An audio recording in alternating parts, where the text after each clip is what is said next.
I would now like to call the April 7th, 2026 Longmont City Council Study Session to order. The live stream of this meeting can be viewed at the city's YouTube channel and longmontpublicmedia.org/watch or Comcast channels 8 or 880. Let's begin with a roll call, please. Mayor Hidalgo Faring. Present. Councilmember Christ. Present. Councilmember Kalkoffer. Present. Councilmember Marsing. Here. Councilmember McCoy. Present. Councilmember Popkin is absent. Councilmember Prieto. Here. Okay, yes. Mayor, we have a quorum present. Great, okay, and Councilmember Popkin is out for a prearranged, absence. So let's go ahead and stand for the pledge. I pledge allegiance to the flag of the United States of America and to the republic for which it stands, one nation under God, indivisible, with liberty and justice for all.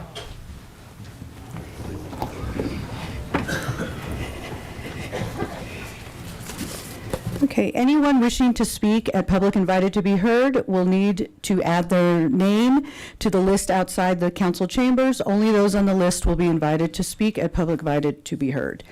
Each speaker will be limited to 3 minutes.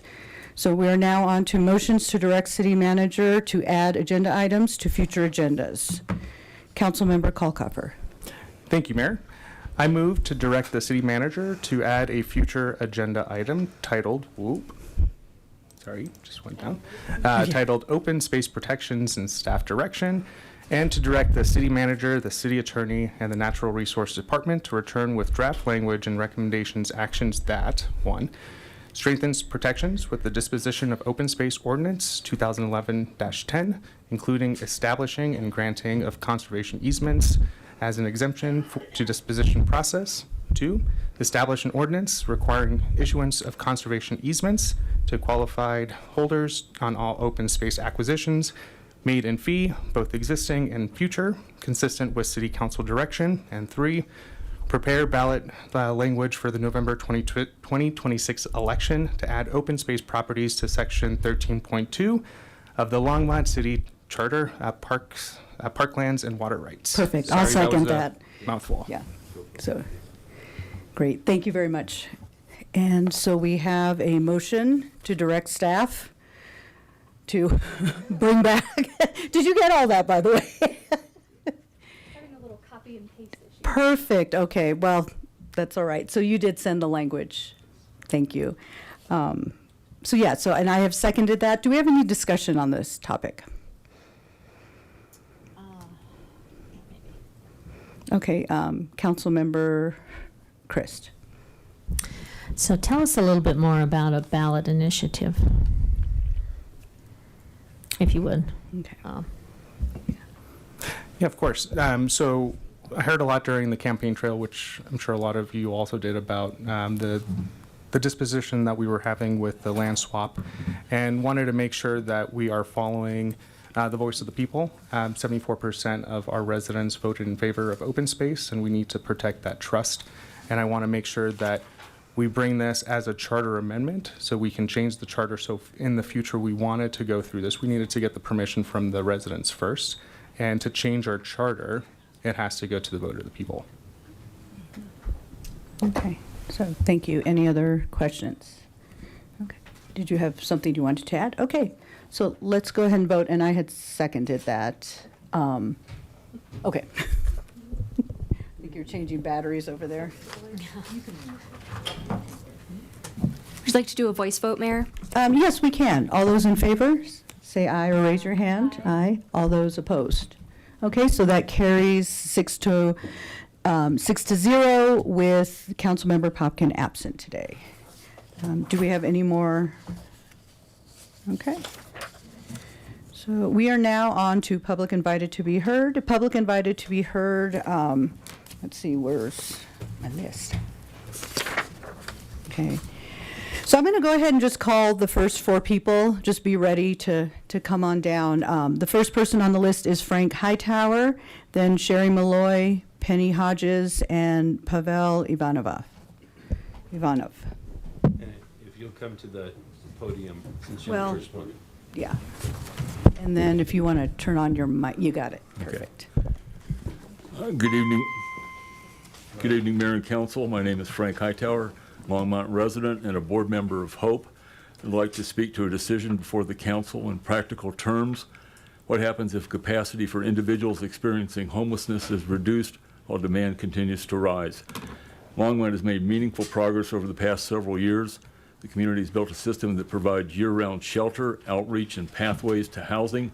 At HOPE alone, more than 9,000 shelter stays last year reflect a system that is actively engaging individuals and moving them towards stability.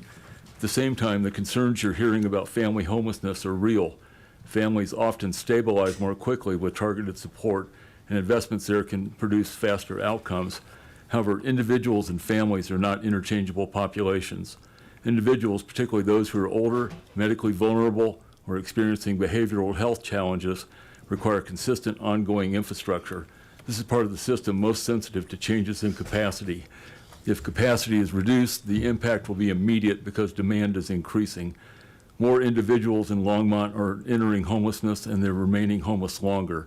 Housing remains out of reach even for the many who are working. HOPE has recently undergone a leadership transition and has emerged stronger, improving financial systems, clarifying roles, and strengthening coordinations with public safety and community partners. But even a strong system depends on adequate capacity. If that's reduced, the cost does not disappear, it shifts. And we know where it shifts, to emergency rooms, jails, and crisis systems.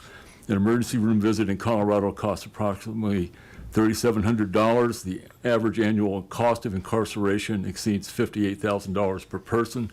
By contrast, when individuals are housed and supported, these costs decline significantly. Detox utilization drops by more than 60%, incarceration by over 70%, and inpatient medical costs by roughly 2/3. So this is not a cost-saving decision, it's a cost-shifting decision into the most expensive parts of the system. At approximately $550,000 annually, the city's investment in HOPE sustains core infrastructure that prevents far greater downstream costs. HOPE is strengthening its organization, leveraging additional resources and deepening coordination across public safety, healthcare, and nonprofit partners to ensure these funds are used as effectively as possible. Again, this is not a question of whether we should invest in families. We should. The question is whether we expand our response while preserving the infrastructure that's already working for individuals. Because if that capacity is reduced, we won't maintain our progress, we will reverse it. More people unsheltered, increased strain on emergency systems, and higher costs across our community. It's more cost effective to sustain HOPE than to absorb the consequences of reducing its capacity. Longmont has a system that's working. This is an opportunity to strengthen it. Let's not step backwards. Thank you. Thank you. Sherry, go ahead.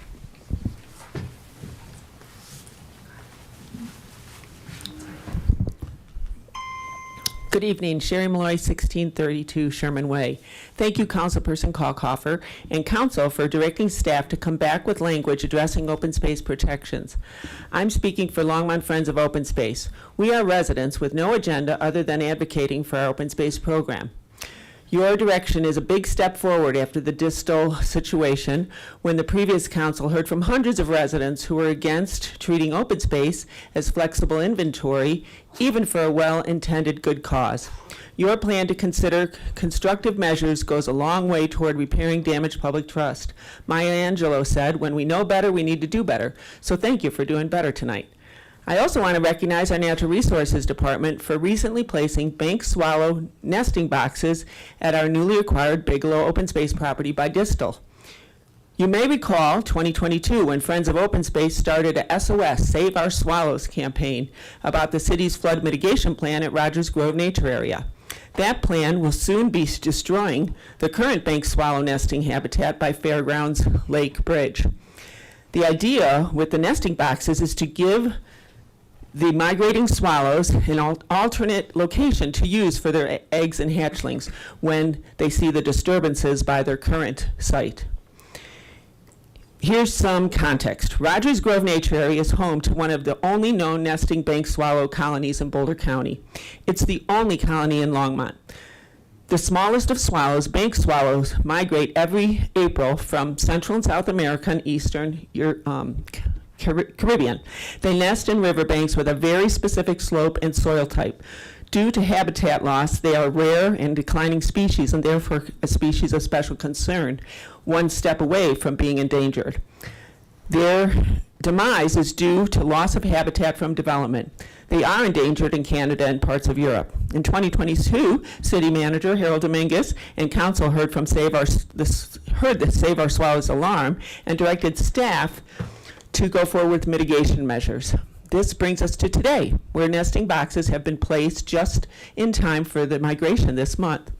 It's a gamble, but hopefully these well-researched, creatively designed boxes will do the trick. Longmont's migration efforts are the first known in the U.S., so quite a big deal. Friends of Open Space will be hosting a bird walk on Wednesday evening, May 20th at Rogers Grove. We'll meet at the pavilion at 5:45. You and the public are all invited. I'm bringing brownies. We can see and learn about our current bank swallow habitat and hear more about the migration project. We'll see and learn about other birds and waterfowl as well. Area birders will bring their scopes and share their passion and expertise. Hopefully, one or two on our staff might join us. Our open space lands, including St. Frank Corridor, are precious. Thank you again. Thank you. Penny Hodges?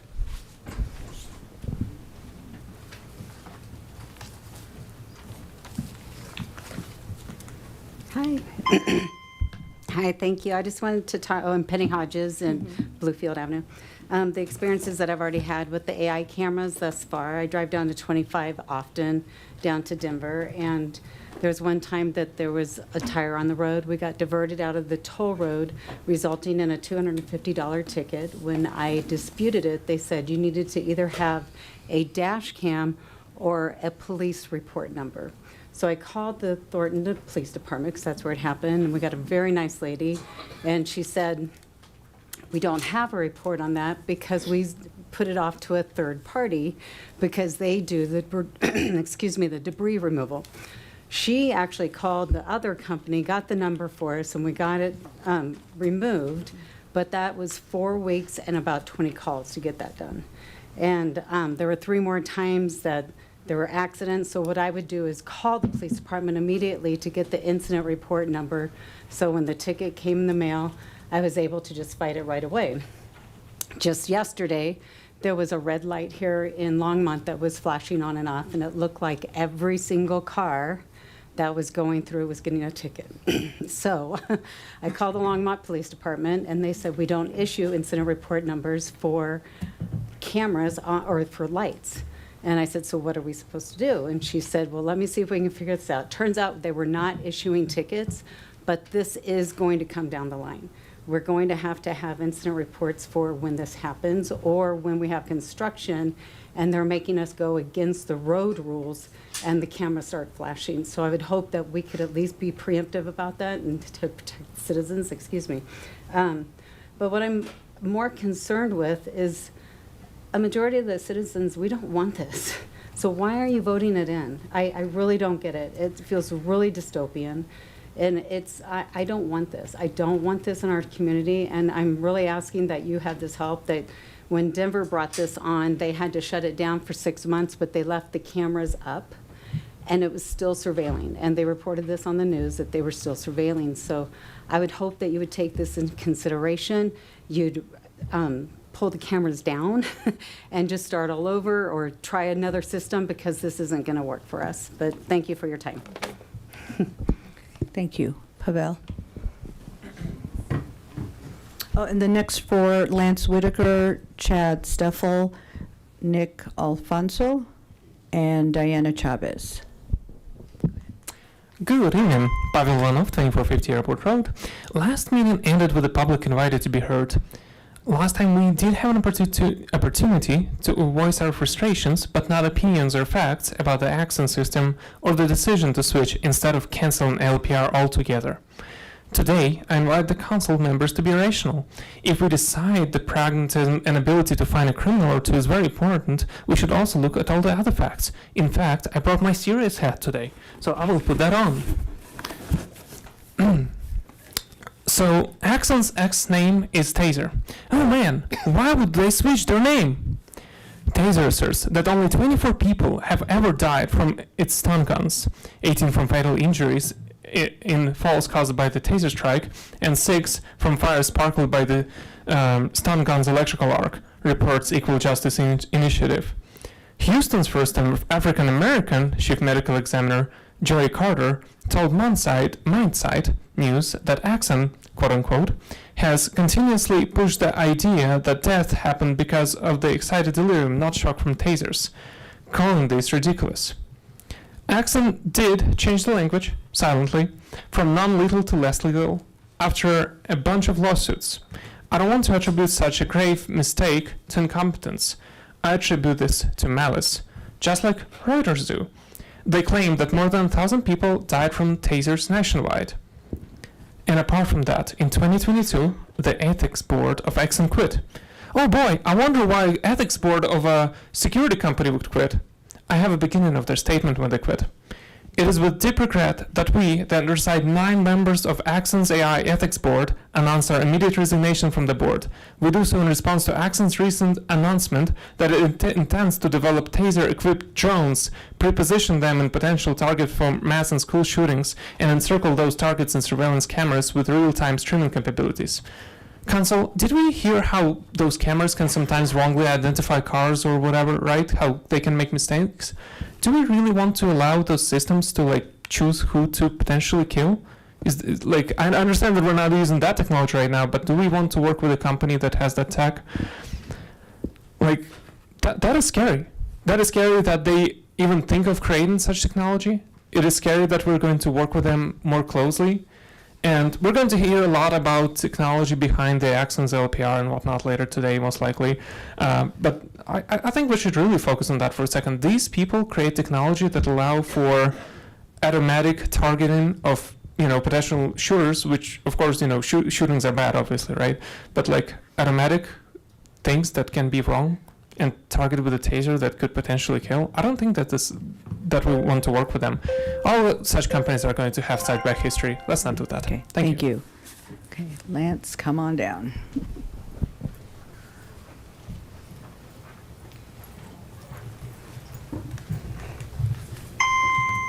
Hello, Mayor and Council. My name is Lance Whitaker, 1750 Collier Street. Been a long-time resident. I've got less serious of a hat. Today is My Girl, Me Too Day. So girl power there. It's also National No Housework Day. I have no problem celebrating that one. It's also SAAM Day of Action Day. If anybody doesn't know what SAAM is, I had to look that up myself, and that's Sexual Assault Awareness Month. So apparently that's a thing this month. It's also National Coffee Cake Day, and of course the best one, National Beer Day. Anybody have a nice beer? Thank you for your time. Great, thank you. So, Chad.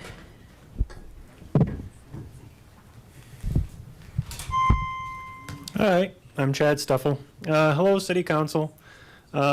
I'm here to voice my opposition to any mass surveillance system in my home of Longmont. I do not support the mass accumulation of our data against our will. I do not support our city adding to the machinery of an expanding police state. I have done no wrong, yet you all wish to put me on a list. To that, I must say, not now, not later, not ever. I urge you to reconsider your insistence on mass surveillance in our amazing city. Thank you. Thank you. Diana Chavez.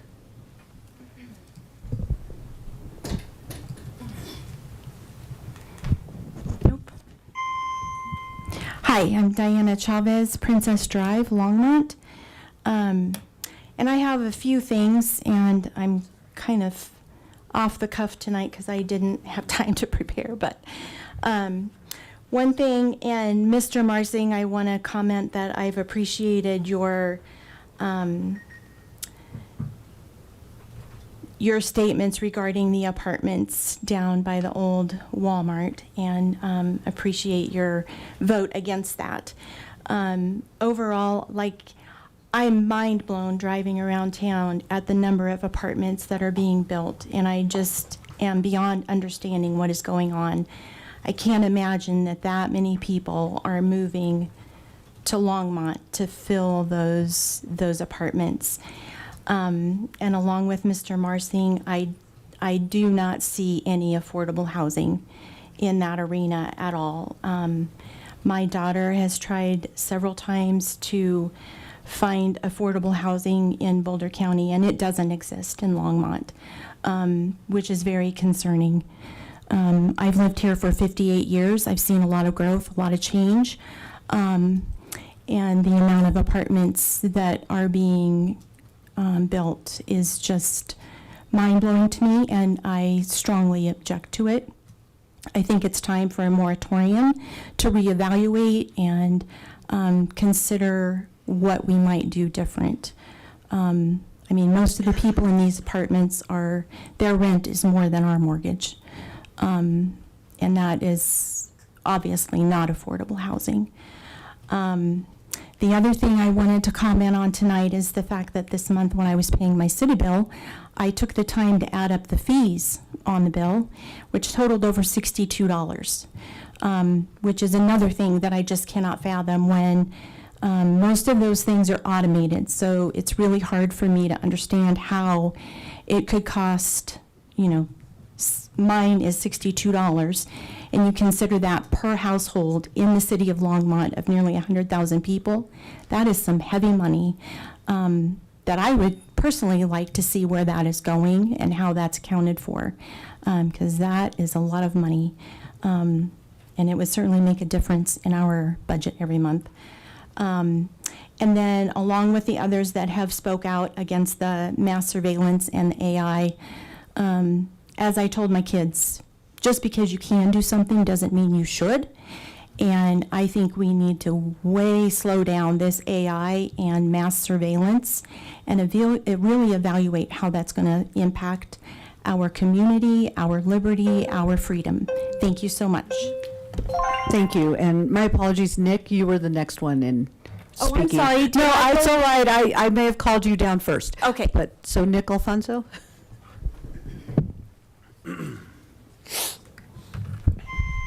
Hey, Nick Alfonso. So first wanted to say something positive. Great that the flock contract that got canceled. I don't think anyone behind me is disappointed in that specific part of last city council's meeting. And I also wanted to echo the concerns that Popkin, Sean, and I think Marsing also raised about the private flock cameras. So if you go online, there's a website called dflock.org. I'm not affiliated in any way with it, but it's a grassroots map that you can go and people, put the coordinates of flock cameras. Anyway, if you look at the map, you'll notice that besides the 15 flock cameras that are apparently getting taken down sometime soon, a majority of them are privately owned, and these aren't CCTV security cameras that store footage locally. They go to Flock's server, where we as a community have no say over what is done with that footage. A lot of them are pointed at Lowe's, Taco Palace, and if you know anything about Taco Palace, you know that our marginalized Spanish-speaking neighbors go there, and they're who being watched. So I'd strongly implore this council to look into doing something about that. I also want to be clear that the work is not done against surveillance, and I think everyone can hear that. There's a lot of people behind me that have spoken and are going to speak. In America, we often think about problems in terms of individual actors and bad apples. And we are almost allergic to think about systems. And this surveillance state is a system. And I want to urge this council against that kind of short-sighted thinking. Please look through the propaganda that we've been fed since children in this country to think about things individually, and to also trust the police at any time that they open their mouths. They hold an immense amount of power over all of us, and they often exercise that power in abusive ways. They also regularly lie as part of their jobs. One example was, I think the chief or somebody had mentioned at the last city council that cars can't be tracked using the Axon cameras. But those pictures that are taken of the license plates have specific timestamps and locations. And if you look, they can obviously very easily see when you're passing cameras in the past 30 days, how often you've passed them. Thank you. Great, thank you. Terry, oh my gosh, Stutman? Nope, okay. Waltrina DeFrance, and then, nope, okay. Joy Knox, and then Mac Childress and Kirk Slow and Jenny Bell are next. Hi, good evening. I'm Joy Knox. I'm the interim executive director at Hope. And I just wanted to come up here and introduce myself and tell you a little bit more about what we do at Hope. We perform on a continuum with our unhoused population. We start with street outreach. That's where we go out in our van with supplies like water and food and resources, clothes. We meet people where they're at out there. After a couple of meetings, maybe they'll tell us their name, maybe they'll tell us their birthday, but we start to build trust with them. And that's when we can invite them into our outreach center. And at our outreach center, we give them anything you can think of with lunches, sack lunches. We try to reach 1,000 calories in each lunch sack. We have clothes, we have hygiene kits. We help them with their vital documents. And that's really critical for later to get their social security card, their driver's license, things like that. We also serve as a mailing center. They can receive their mail at our address. And we see them regularly. This is really where we build up trust. And that's going to be throughout the continuum, this level of trust with our clients. Just to date, and it's just April, we've already had 1,346 interactions with people coming to our door. From there, we're able to introduce them to shelter. And this, we do it through coordinated entry. Our shelter system is open 7 nights a week, 365 days a year. We do it with partnerships through Journey Church and UCC. In 2025, we had over 9,000 shelter nights, including in bad weather. Our navigation program is done with our case managers who are back here. And they meet with their clients minimum 1 time a week. They're going to help them with housing resources and employment. And then once we get them housed, we still support them. This is where the trust factor comes back. Once people are housed, if they run into an issue, anything that they can foresee, they call us and ask us for help. That means that we can help prevent them from becoming unhoused again. We help them get them set up with their utilities, furniture, all the things, mental health resources. In fact, we just housed somebody yesterday. So to date, we have housed 13 people in 2026. We hold a 94% housing retention rate after 2 years. People are still housed. And again, trust factor. They come to us before they're going to become unhoused. We believe in collaboration. I believe in collaboration. I believe that when government, nonprofit, and for-profit organizations come together, we can solve large social issues like homelessness. I encourage you to come visit us, and thank you. Great, thank you. Thank you for taking the time to come introduce yourself. Mac Childress?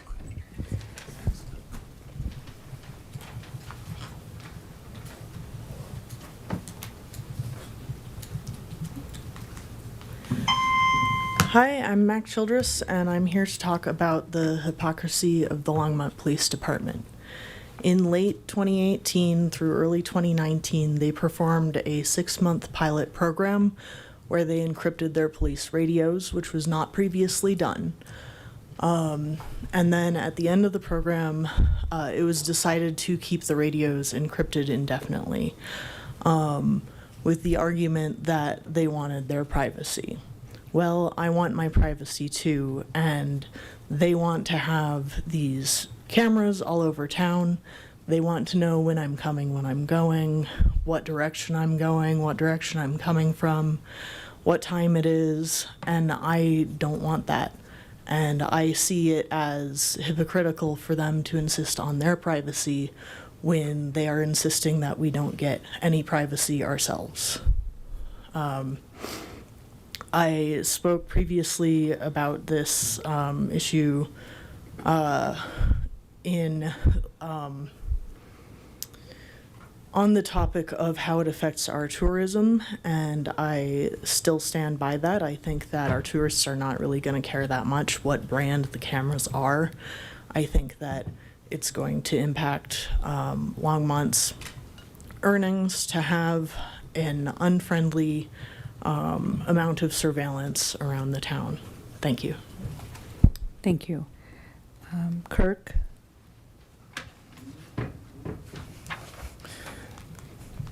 Kirk Slow, Watercress Court. And I have a question. Why is there a rush for these cameras? Anybody asking the fundamental questions? Why?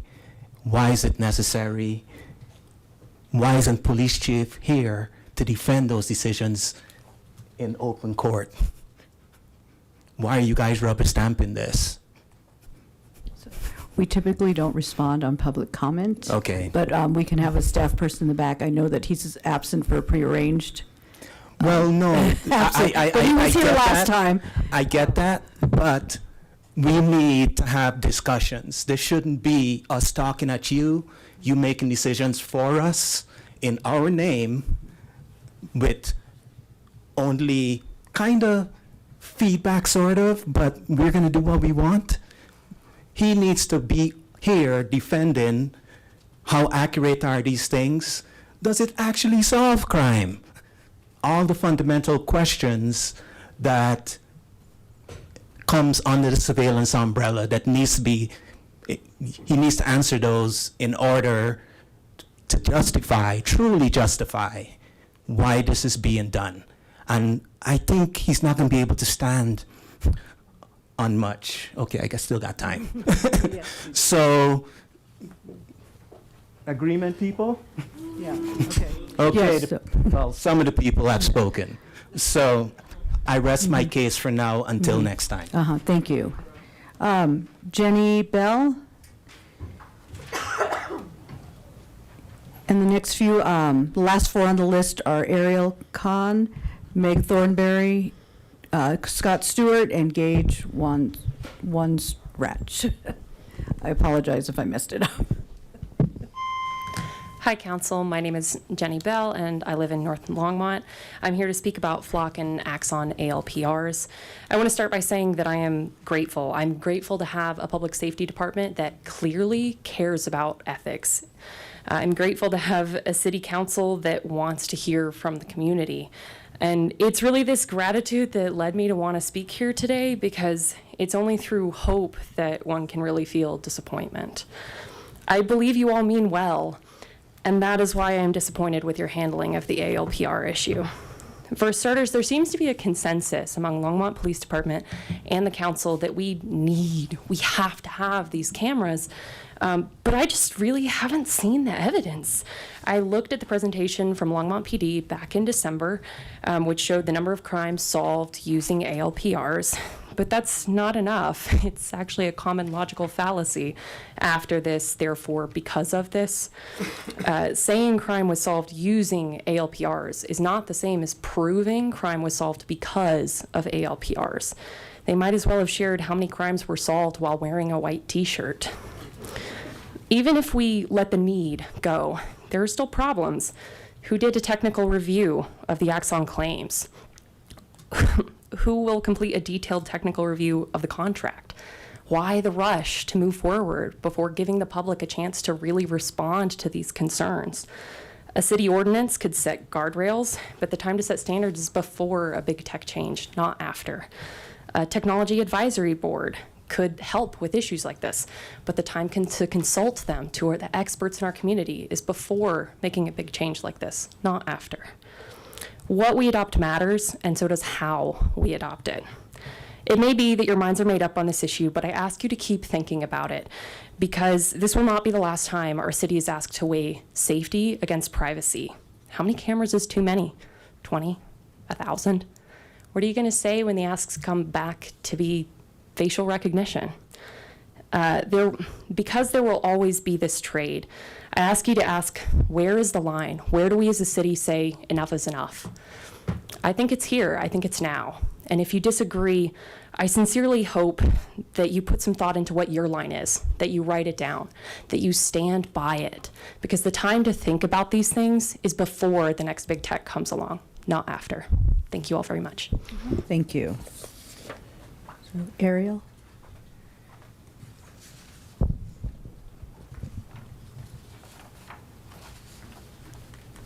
Hi, I'm Ariel Khan, and I was excited to move to Longmont a few years ago, in part because it has a history of being smart with technology and putting its citizens first. Most impressive is Nextlight, which ranks as some of the best internet in the country, but we also have the Platte River Power Authority, air quality monitoring at Union Reservoir, smart electrical meter infrastructure, and much more. And most recently, in December, regarding the use of flock cameras, this council set a powerful precedent when it recognized that being smart with technology also involves knowing when to reject it. Unfortunately, the vote 2 weeks ago to sign a contract with Axon was a divergence from this trend. I previously mentioned that I had worked on best practices regarding governmental procurement and deployment of AI. The vote the other week was sadly a textbook example of what not to do. I want to reiterate that not only do these best practices exist, but to establish them, our group included people like former 3-star general of the U.S. Air Force who oversaw the original iteration of Project Maven, along with many other incredibly knowledgeable members of military and experts in policy, ethics, and technology. And there are a couple things from the work that I want to highlight here. First, the capabilities of the system, that is what it can actually do, are only a small part of the equation that you need to be considering. Equally important are the limitations of the system, who the human users will be, who the humans monitoring and auditing the system will be, how the use cases of the system may change after it's deployed, who will be impacted and how, and what outside technical and ethics experts advise. If you are only listening to what the company says its system can do, then you're buying into hype. And that's just for deciding whether or not to consider procuring the AI system. If you decide to go with a system, there must be frequent monitoring and auditing, regular risk and ethics assessments, and potentially retesting of systems after the software updates. Second, if that process seems daunting or expensive, then it means you can't afford the technology. There's a myth that these technologies make life easier and cheaper, but what they actually do is shift the responsibility and costs. If these technologies are not deployed right, or if they are misused, then Longmont citizens will be hurt, and the city will come under greater threat of lawsuits. But through this process, I've again been reminded of how amazing Longmont is. Not only do we have an incredible network of really amazing, knowledgeable technical experts, but they're excited to help Longmont continue to make smart technology decisions. Mass surveillance technology does not have a place in Longmont, and Axon is a deeply problematic company with a history of being so ethically corrupt that their ethics board quit. I strongly encourage City Council to cancel the Axon contract and hold off making future decisions regarding technologies until you can put a group together. Thank you. Thank you. Meg?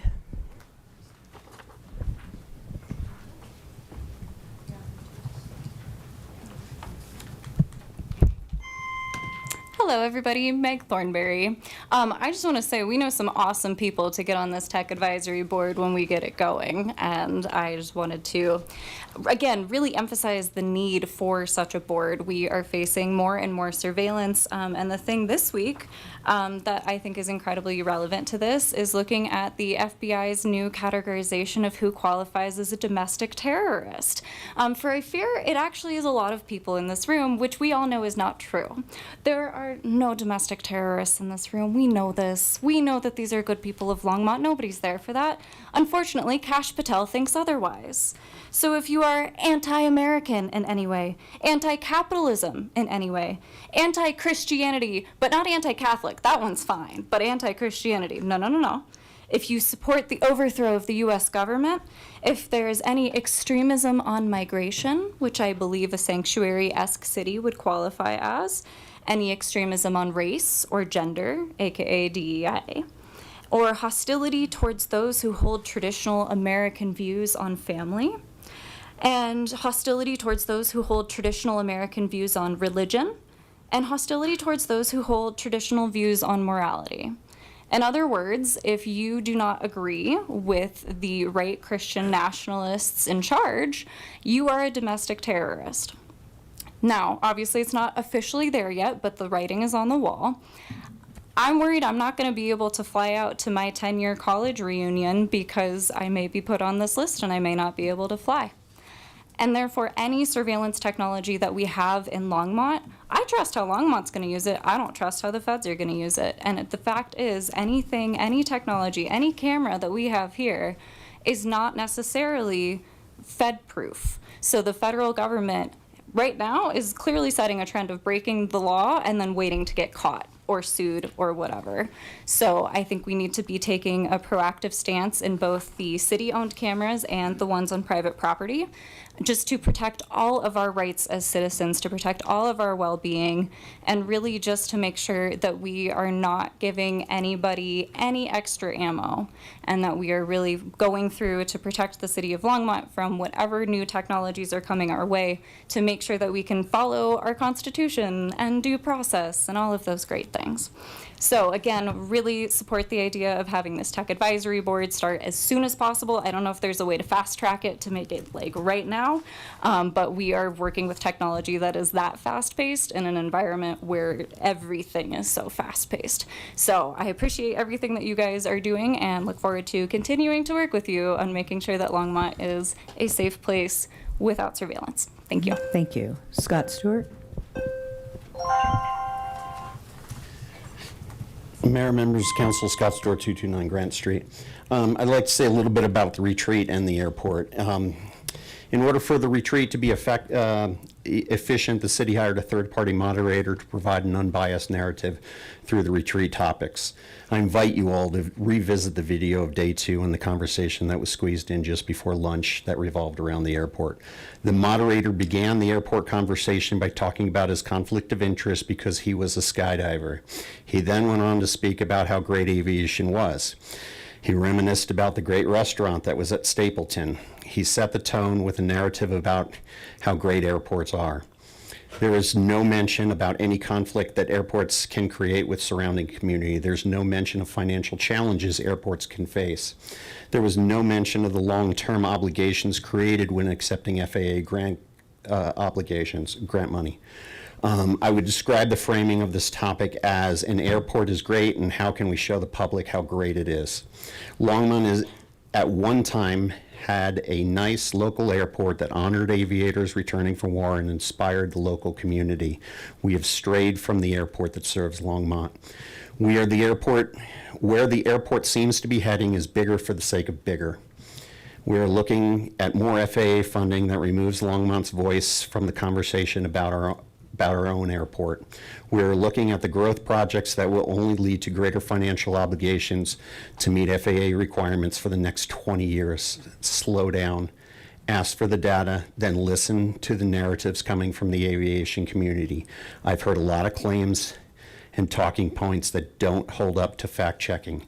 If someone claims their business spends $10,000 a month on fuel and the airport has months when they don't even sell $10,000 worth of fuel, I become skeptical.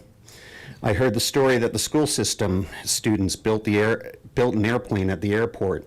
No, students built a plane at the Innovation Center and brought it to the air show to show it off. This is a great thing for the students. The airport shouldn't be trying to take credit for the school district's accomplishments. Asked to see the data, evaluate claims yourself. The grand pie in the sky ideas and stories don't always hold up. This airport will have a big impact on the quality of life in Longmont's future. Please consider the entire community when creating the future airport. Thank you. Thank you. Gage Wandrash?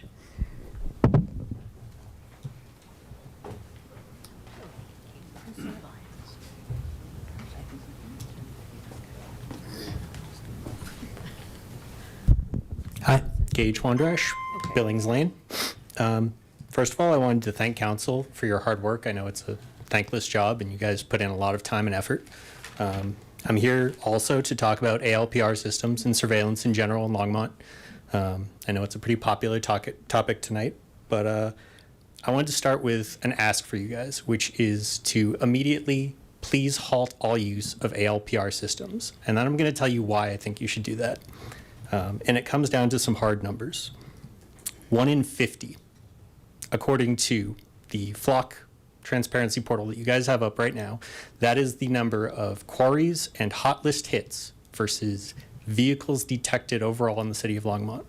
That means for every 50 cars that go by, one of them is being tracked by someone with access to these systems.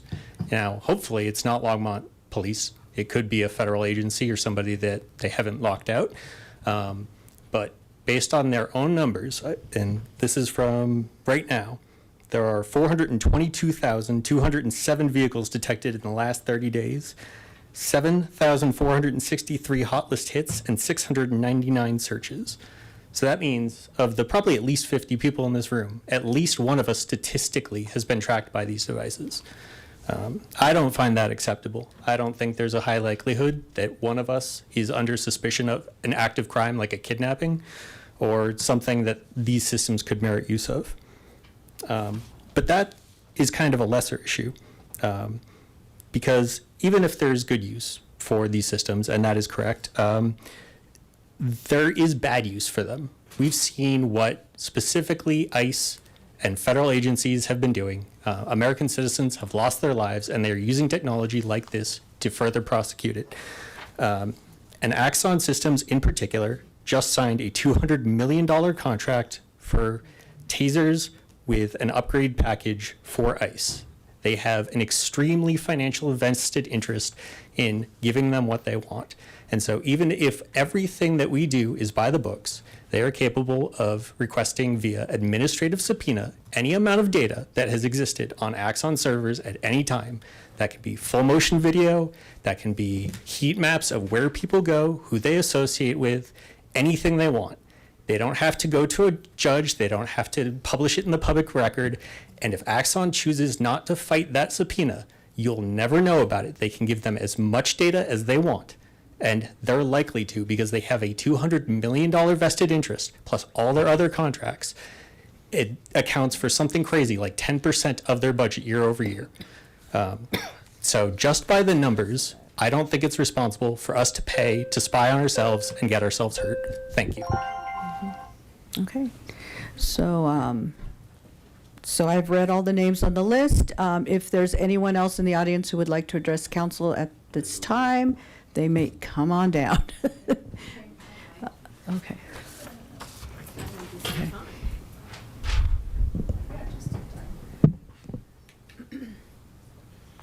Hi, I'm Amy Weinstein.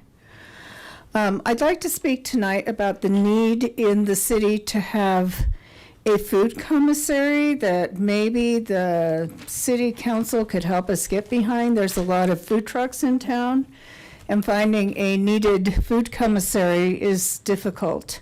And, you know, Marta Moreno and I serve on the Cinco de Mayo Planning Committee and the Dia de los Muertos Planning Committee, and we go through a lot of rigmarole, making sure everybody has their tax license, their fire permit, and if they use a commissary, that's part of the licensing.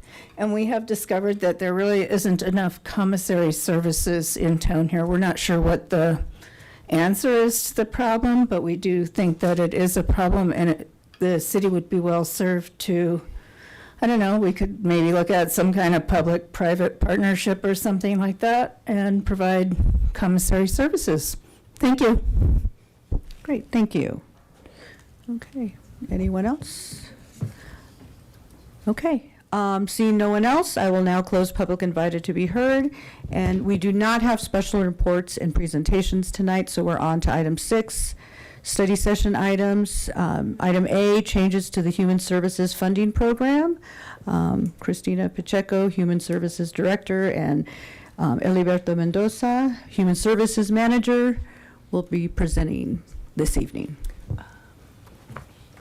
And before we get started, did we need a 5-minute break? Yeah? Well, you all set up? Okay, we'll do that. How do we make it a presentation? Where's Dawn?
To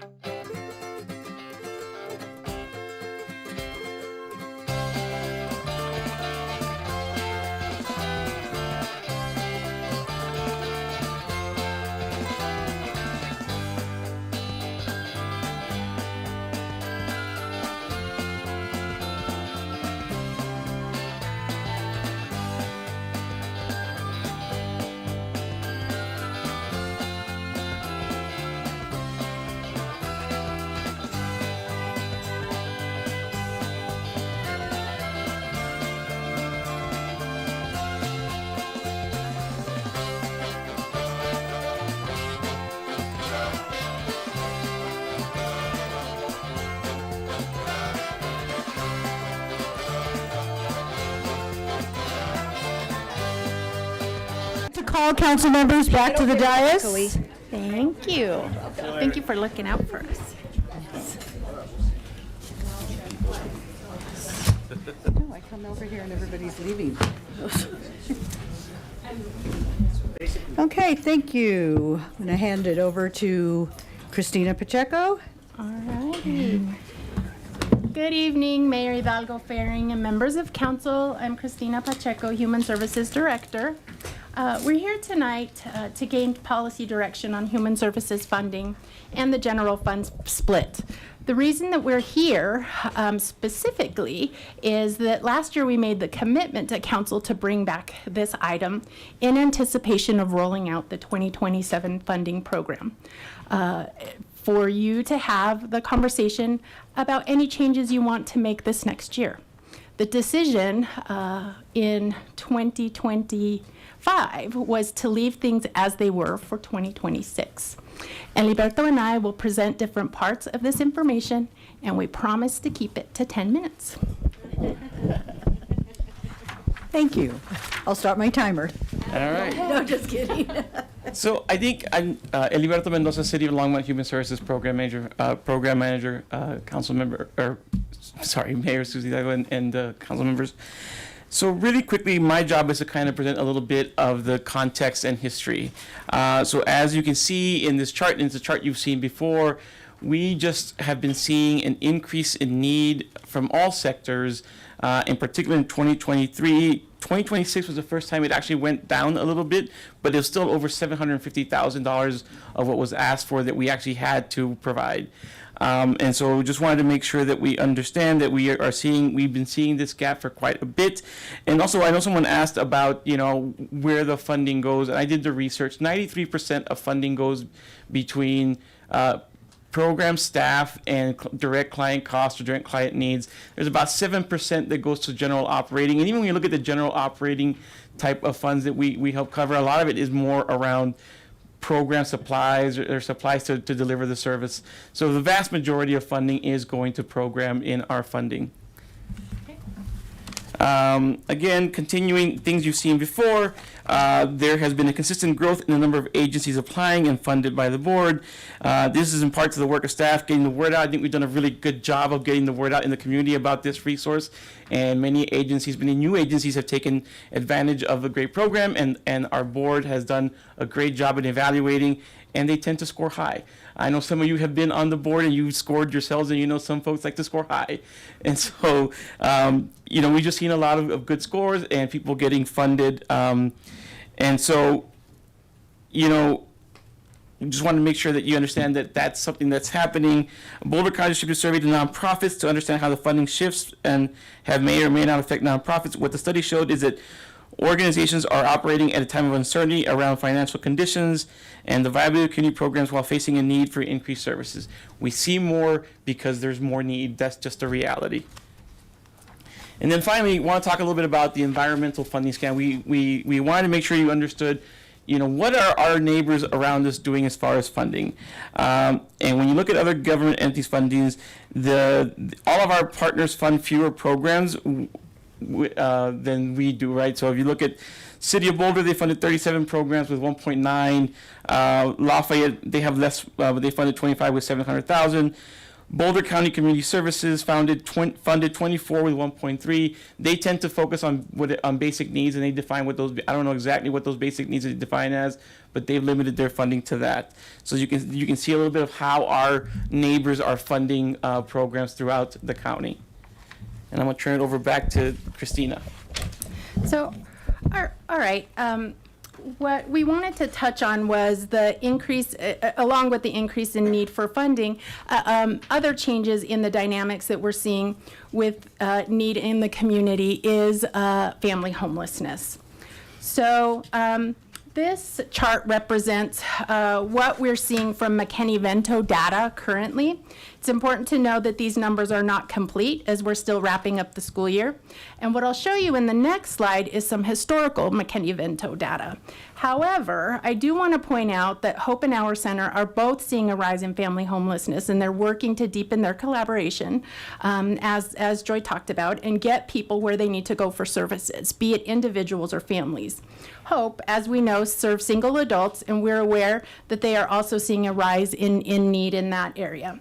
As we stated in the communication, it would be important that if you're considering any policy changes that would address the rise in family homelessness, we cannot lose ground on the work around single adult homelessness. Eliberto continues to meet with Hope's board monthly, and we, along with the county, have met with Hope's previous executive director once a month, and our intention is to continue that with their new leadership. So what might stand out on this slide is that 2023 and 2024 saw a tremendous amount of growth in the number of families experiencing homelessness. It's interesting to note that this was the year that much of the CARES dollars for rental assistance began to be curtailed.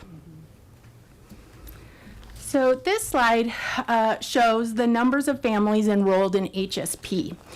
We did ask Our Center in the county if they could share how many folks applied in those years, but didn't receive the information in time for the meeting tonight, and would be happy to follow up with council once we receive that. This slide reflects newer family trends that we're seeing from Homesteady, where the main issues are no longer just a medical cause creating housing instability or a precarious housing situation, but now it's just not being able to afford the high rent. I'm going to turn to Eliberto to talk about the general fund and funding split and give a little bit of history there. So as Joy mentioned earlier, Hope has been delivering services, overnight sheltering, 365, 7 days a week. That really came out of the work of HSBC, which is when this split started in 2018, was when HSBC was created. That came out of two reports, one that the city of Longmont did, one that Boulder County did, around the need for more collaboration and coordination around homelessness services. And so we started splitting around 50%. We've since 2018, and you can see the numbers. And part of the goal, so again, going back to the 3% that this council or previous council got us to, part of that goal was to get our human services agencies back to 2017 numbers pre the split. And we met that goal in 2022 when the council got us up to 3%. And so that means that there was the same amount of funding that they were getting in 2017. That was all for human services agency. We were able to provide that in 2022. And so you can see the growth in both the human services side and the homelessness side. But again, that really came out, all the services that HSBC, that Hope provides, that all those provides came out of those two reports. And we've been pretty loyal to those reports and to those services. And we've seen some great outcomes, right? Again, not wanting to lose. Hope housed 101 people last year. I think their highest number was in 2019, 112 people, but they've housed a lot of folks over there. And part of last year's house was 25 people straight from the street into housing. And so these are folks that have been on the street, some of them for more than 2 decades. And so a lot of great work is happening on the individual side. And all of that started because of the leadership of the council to make that split in the human services and to create HSBC. So I want to take the opportunity to talk about how we engage our nonprofits. Since 2023, shortly after I started in this role, Eliberto and I began doing more intentional nonprofit engagement sessions and talked with our community partners about the trend that we were seeing. So the need outpacing the resources. So we had in-person and virtual meetings with some great engagement. We also plan to have an in-person gathering now in May once we get direction from council and work with the Housing and Human Services Advisory Board on any changes to human services funding should you decide to make any. So this is just really a representation of some of the feedback that we've received from grantees. It's not meant to be all-inclusive. It's really meant to represent the commitment that we have as staff to continue to engage with our grantees and hear the things that they think are the most important for us to know. We know that funds provided are important and provide much support to those funded agencies. So next, we want to talk about the reason that we're here tonight. What was presented in your packet were options for consideration. As I stated, we brought this item back to council because that was the direction from previous council meetings, which have been linked in the communication for this item. We've included options, but don't have any recommendations on which direction to go. This is really your conversation to set policy for us to operationalize. What we do ask is that any policy direction that we are given, we would want to be able to examine any unintended consequences of any changes that could come about, and would be happy to bring back that information back to council, should you wish. Thank you. Oh, great, thank you. And do we have any questions? Councilmember Marcin. Oh, I was not expecting to go first, Mayor. I'll take my we'll pass go this for time. it. I wanted to. You're it. So Okay. go for it. All right. Well, thank you so much for. I guess I'll get us started. Thank you so much, Alberto and Christina, for the work and the conversation and some of the back and forth that we had over the course of the last few days too, since the packet came out. I know that there was a lot of conversations happening. I guess it's my general question. I want to understand a little bit more about the family shift, and we chatted about this. I want to make sure that we're not unintentionally prioritizing programs based on things like, ease of outcomes, or hey, that we can get. Individual homelessness is a really challenging issue to solve. And if we're going to start looking as a city at how do we, at splitting away dollars from that, I want to make sure that we're understanding the overall impact. So can you just talk to me a little bit and walk all of us through what we're seeing locally from staff's perspective, a bit more about what justifies this overall trend? I know we got the McKinney-Vento information. What, in your experience, are you seeing that justifies a split like that? That would probably take away some resources on the individual side, theoretically. Just what you're seeing. Mayor Hidalgo Fehring and Councilmember Marcin, that really is a conversation for you all to have if you wish to address that, where it would come from and how that it would play itself out, and that really is would give us the opportunity, like I said, to really talk about what those unintended consequences might be. And while we shift, it is that systems thinking perspective, right? What if we shift something, what are the impacts to the rest of the system? And so I think the choices that you have is, if you want to address family homelessness, where that would come from. And like we mentioned, we can't lose ground on the work that we've done with individual homelessness. If you want us to research, to provide options of how we can address the family homelessness piece of things, we can do that. What we looked at was McKinney-Vento information. We also know that through some of our service programs within the department that we're seeing a rise. So more kids who are precariously housed, going to the youth center, for example. We know that kids are touching several systems, whether it's the school district, whether it's the youth center, whether it's the hour center. We know that that's a dynamic that is growing. But I think that really is up to council to talk about what that might look like. I'm curious about, because the other piece of that you're asking for guidance on is kind of the broad impact versus, more agencies, less maybe deep impact. And that's something I think I'm certainly, speak as myself, that's something I'm certainly supportive of. When I was on HHSAB, I think the number was like less than, like 40-ish, 30-something agencies, and we've nearly doubled that in that time. That also means we've likely reduced the overall impact we're able to make in all of these spaces. I am curious, and this is not a question I previewed, I went back and watched the board conversation where you got feedback and I was in the meeting. I'm curious, just for my council teammates, what your perspective is, talking about the expertise we have on HHSAB and the people actually doing the scoring here, what their perspective generally has been about that idea of reducing the number of overall agencies funded, but increasing the impact in each individual funding system, what the board's feedback has been, roughly. And I can ask Eliberto to address some of what he has heard. We have had the conversation in our board meetings. It's the analogy, right? Do we want to go a mile wide or an inch deep?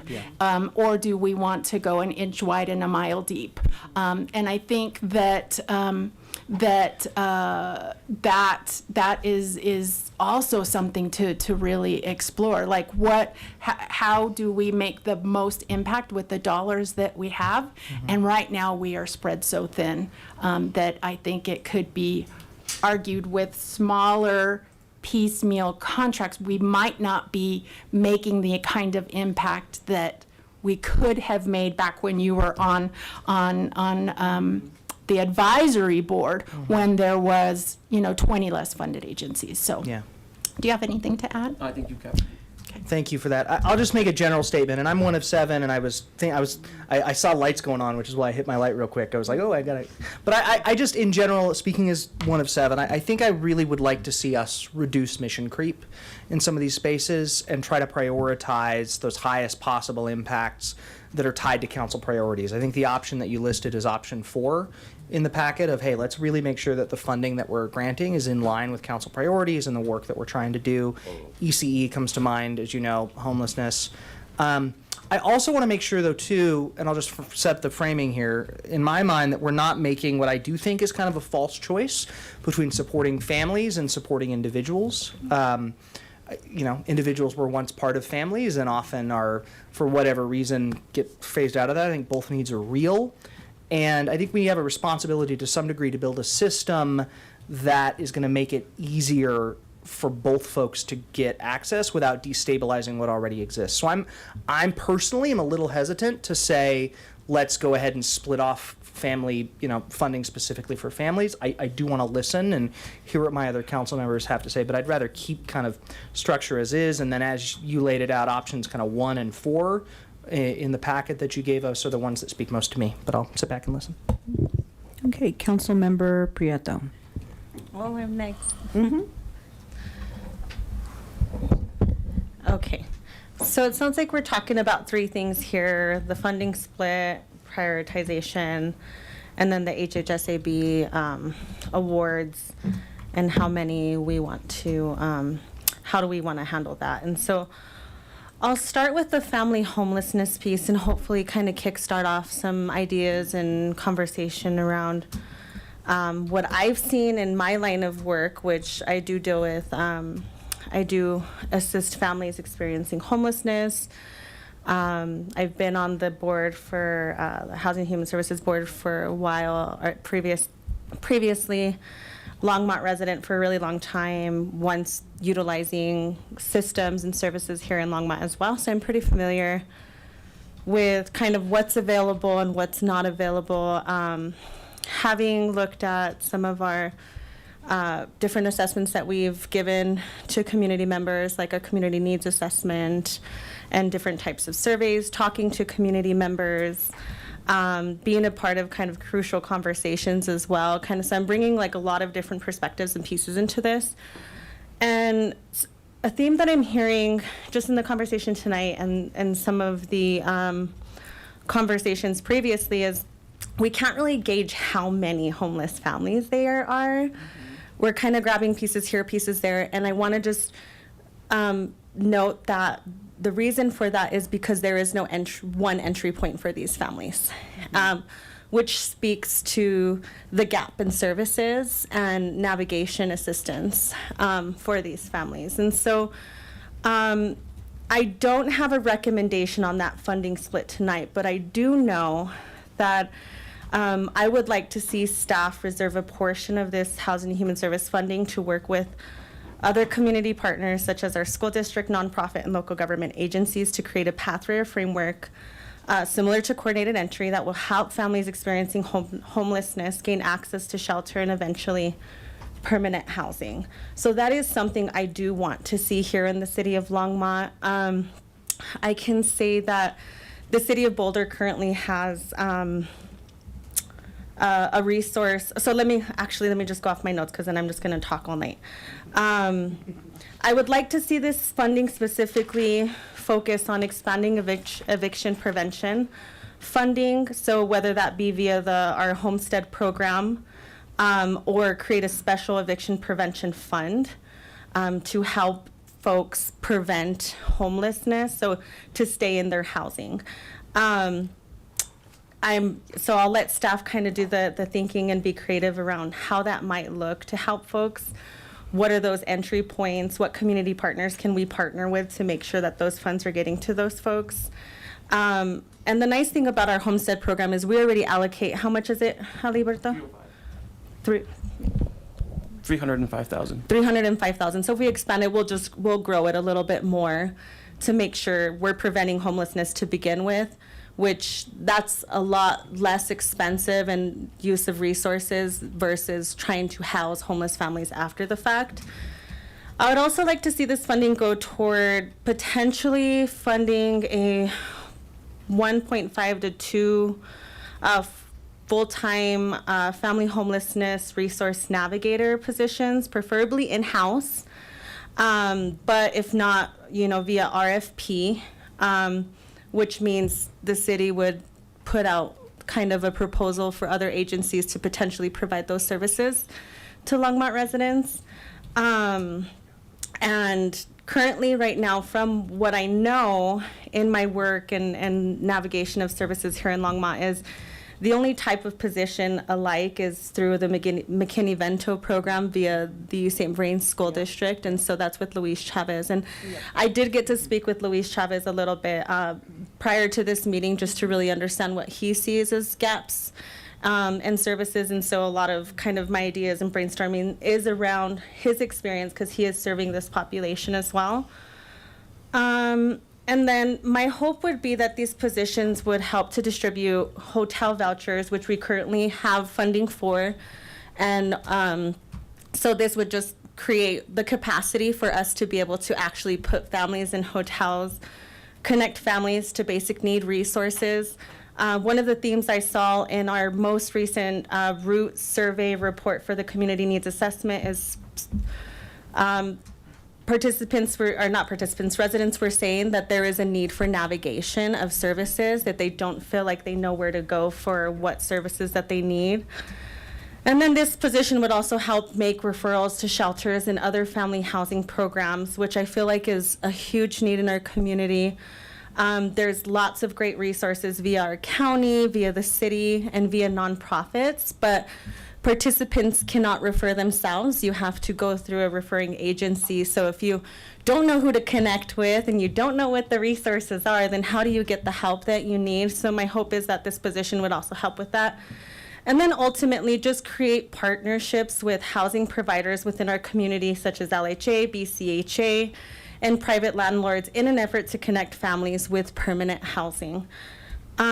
So with that being said, I would like to see some of that funding allocated for that. I'm not sure the percentage chart that was presented to us in the council comm will be sufficient, but I would like to give that to staff just to look at, like, what would this cost? What does that look like? And then potentially bring it back to council to see, is it doable? How much of the budget would it take?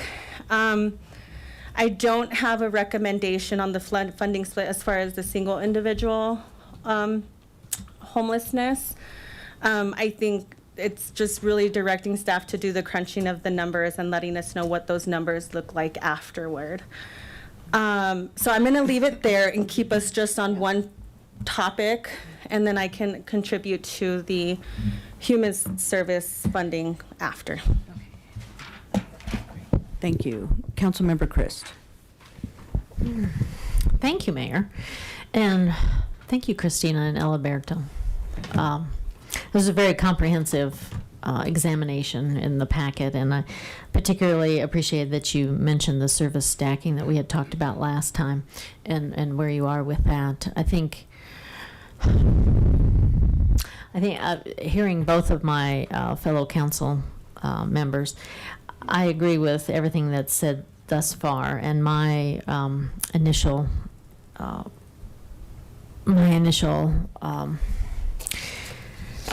input is to go with number 4, but what does number 4 look like? And I would like to say that Councilor Prieto has some very interesting ideas, and it's kind of right along with the service stacking that we had talked about.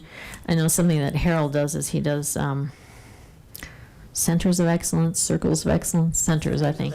Okay. So I'm thinking more in terms of collaboration between service members, staff, and clients.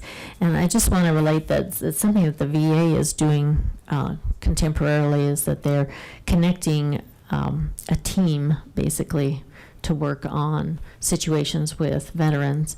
And then, they'll take mental health professionals, and they'll take medical, and then they'll take financial professionals, and have them all work, maybe not at the same moment, but on a client's needs. In this case, veterans, but it could be also, if we're talking about homelessness. I guess one of the questions that I had that came up is why do you feel a % of funding needs to be specified in terms of families versus individuals? And why do we have to say this certain percentage for families and this certain percentage for individuals? Is there a way to prioritize in a different way who gets the services first?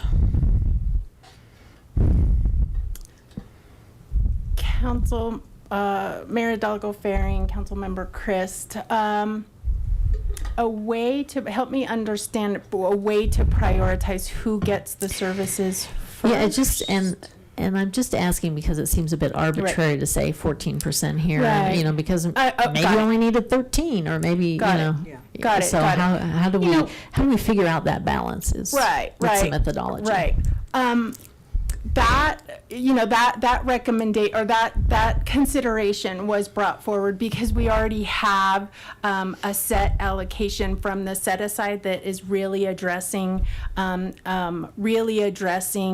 individual homelessness, and so we know that there's this changing dynamic of family homelessness, and so how do we address that? Like I mentioned, without losing ground on individual homelessness. We know that family homelessness is a dynamic, so how do we do that? As Councilmember Prieto talked about, we really don't know the true number of families that are homeless, which I think, when we first started with HSBC and the path down individual homelessness, we kind of were in the same spot now, right? And so now, after years of doing the point-in-time surveys, working with our outreach workers, I don't think that number is so much of an illusion anymore. Like, I think we have more solid data on the numbers that and the characteristics of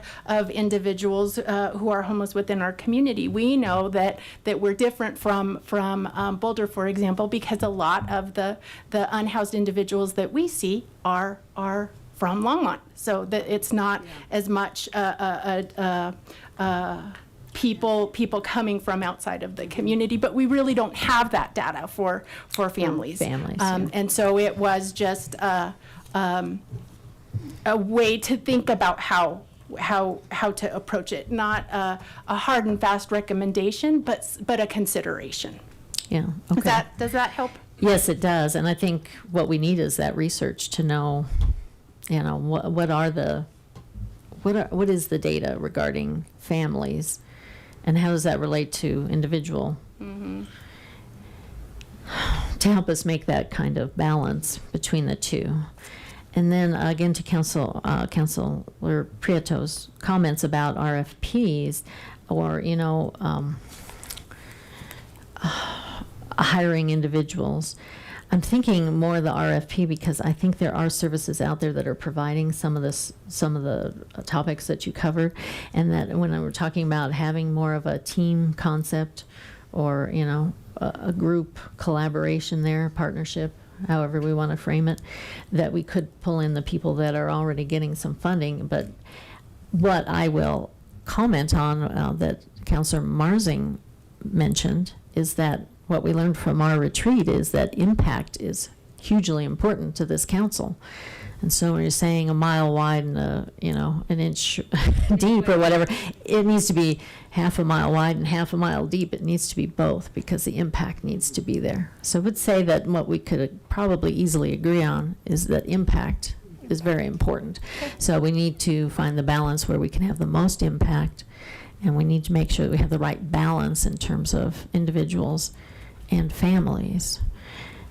And I think working together, pulling in these very well-established service agencies could be very valuable in terms of, I want to say service stacking, but stacking talent, basically, and knowledge and experience. I don't want to short them on that either. So I think that falls under number 4. I just wanted to more clearly illustrate what I was thinking when I read number 4. Okay. Thank you. Councilmember Kalkoffer. Thank you, Mayor, and thank you for the presentation and the in-depth in the council packet. There's a lot of information. Thanks for answering a question earlier this week. I'm also leaning towards number 4 to direct you all. I would hate to make a decision without knowing the unintended consequences, and also for pulling the rug out from underneath the other services that are depending on this. But I also want to figure out a way for us to direct the money in the best way possible to see if we can. I would like to see us give some money towards families experiencing homelessness, because I've experienced that firsthand, and having stable housing can help with the stream of inbound of homelessness, and having stable housing and a roof over your head helps the children be able to have a good night's sleep and go to school refreshed and learn and hopefully break the cycle. And I'm really hoping that we can figure out a way to make the best use of our money to stretch it as far as it can. But the experts in the room are better suited than I am to say which is the right direction. Thank you. Okay, thank you. Mayor Pro Tem. Thank you, Mayor. I really like the flavor of the conversation that we're having here tonight, and I think that I hope you're getting the right direction there, Alberta and Christina. Sorry, having that one to my right here. And I wanted to thank Councilmember Pareto for coming up with some more tangible aspects of this. That's why I went down that pathway. Thank you. So anyhow, I really think that from my experience of having served on this board in the past, we ran into the same situation way back in the day where we had a shortfall, and we can't be everything to everybody, and it's and there are some that some might say, well, they always get it. Yeah, because they have established themselves as an important aspect of the community, and have built up that trust within the community. And so I really think that the option 4 here, it's probably better to have a little narrower focus than to try to have be everything to everybody. It's just impossible. And I also think of the long-term ramifications of that Councilmember Kalkoffer was bringing up in regards to families. Families that's a generational thing, and it can be generational trauma. It's not that, and then it creates this individual trauma that maybe gets carried on to the single person. But let's hope that we kind of break that cycle, and I think that's really the goal here. So I hope you're getting, it sounds like you're getting everybody's ideas, so thank you for your time. Okay, great, thank you. So I'm going to go ahead and weigh in myself. So I did, as I was looking through this, I definitely agree that we need to focus funding specific priorities that align with council priorities. And we look at early childhood, keeping people housed, so individuals and families as well. I look at it from as a public school educator. I've had families over the years who have been unhoused, and having to have, 1 year I had a family, the twins were in my class, and we had, the little toothbrushes and combs and things to kind of preserve some dignity, so they could come in a little bit before school, brush and, clean up. And it has long-lasting impacts. The thing that about the navigation services that I really appreciate, and I think about being in crisis, how you really need to have somebody walk you along the way.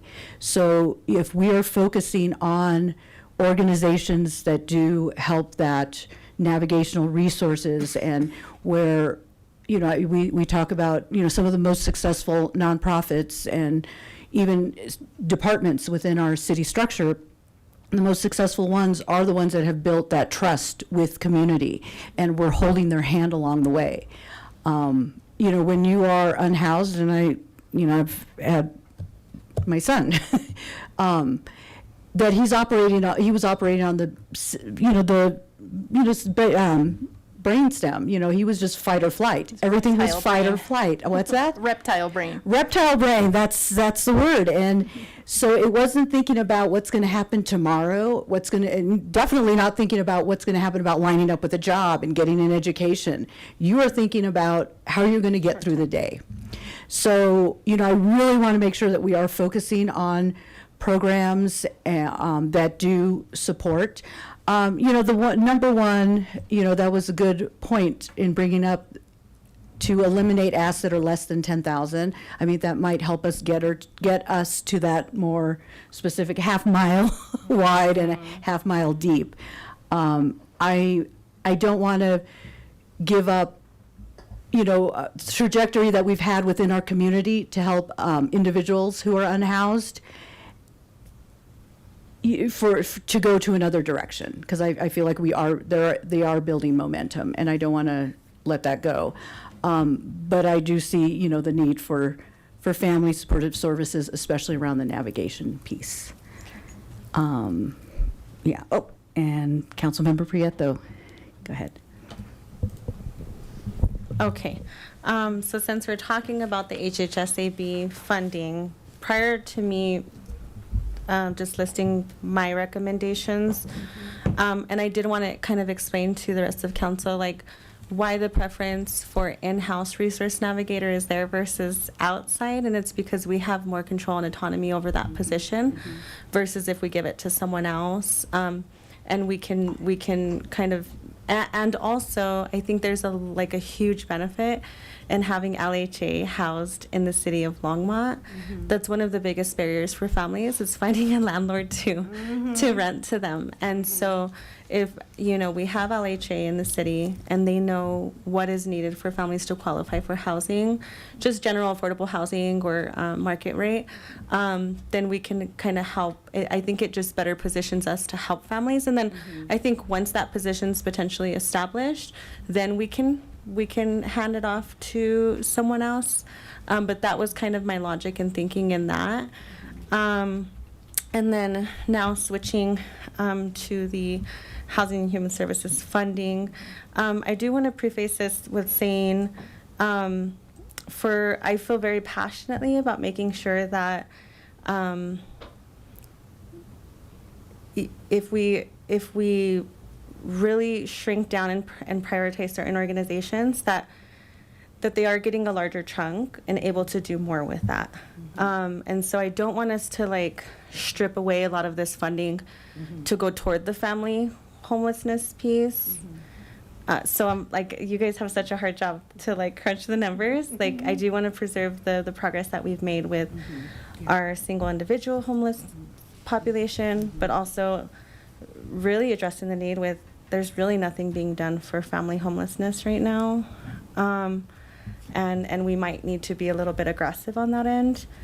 And then also making sure that we're preserving our funding for the most part too for our other organizations in the city who are doing a really amazing work and who are creating these programs and systems for people to move through. And I think in eliminating,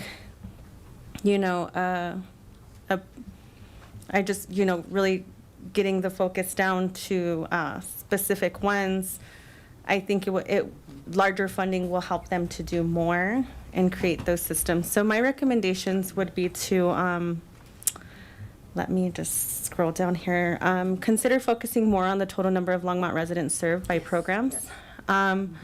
I have graded those applications before, and Aliberto's always calling me like, it's due tomorrow. And there's some that don't serve a large population of Longmont residents, and so I think that would be helpful, is just really focusing on those that are here serving our residents, serving a large population of our residents. I would also like to prioritize programs that are a part of council priorities and also that address the top needs identified in our, I think it's the 2026 needs assessment, 2025. So that was housing, mental health, and then and food.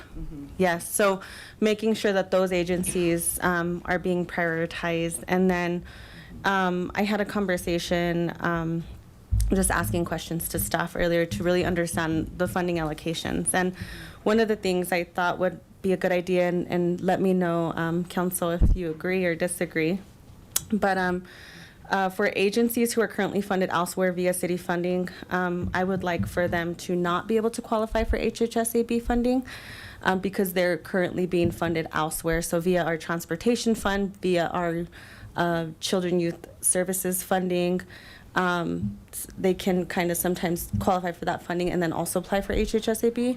And so if they're already getting a large portion of funding for their program, I would make it to where they don't qualify for HHSAB.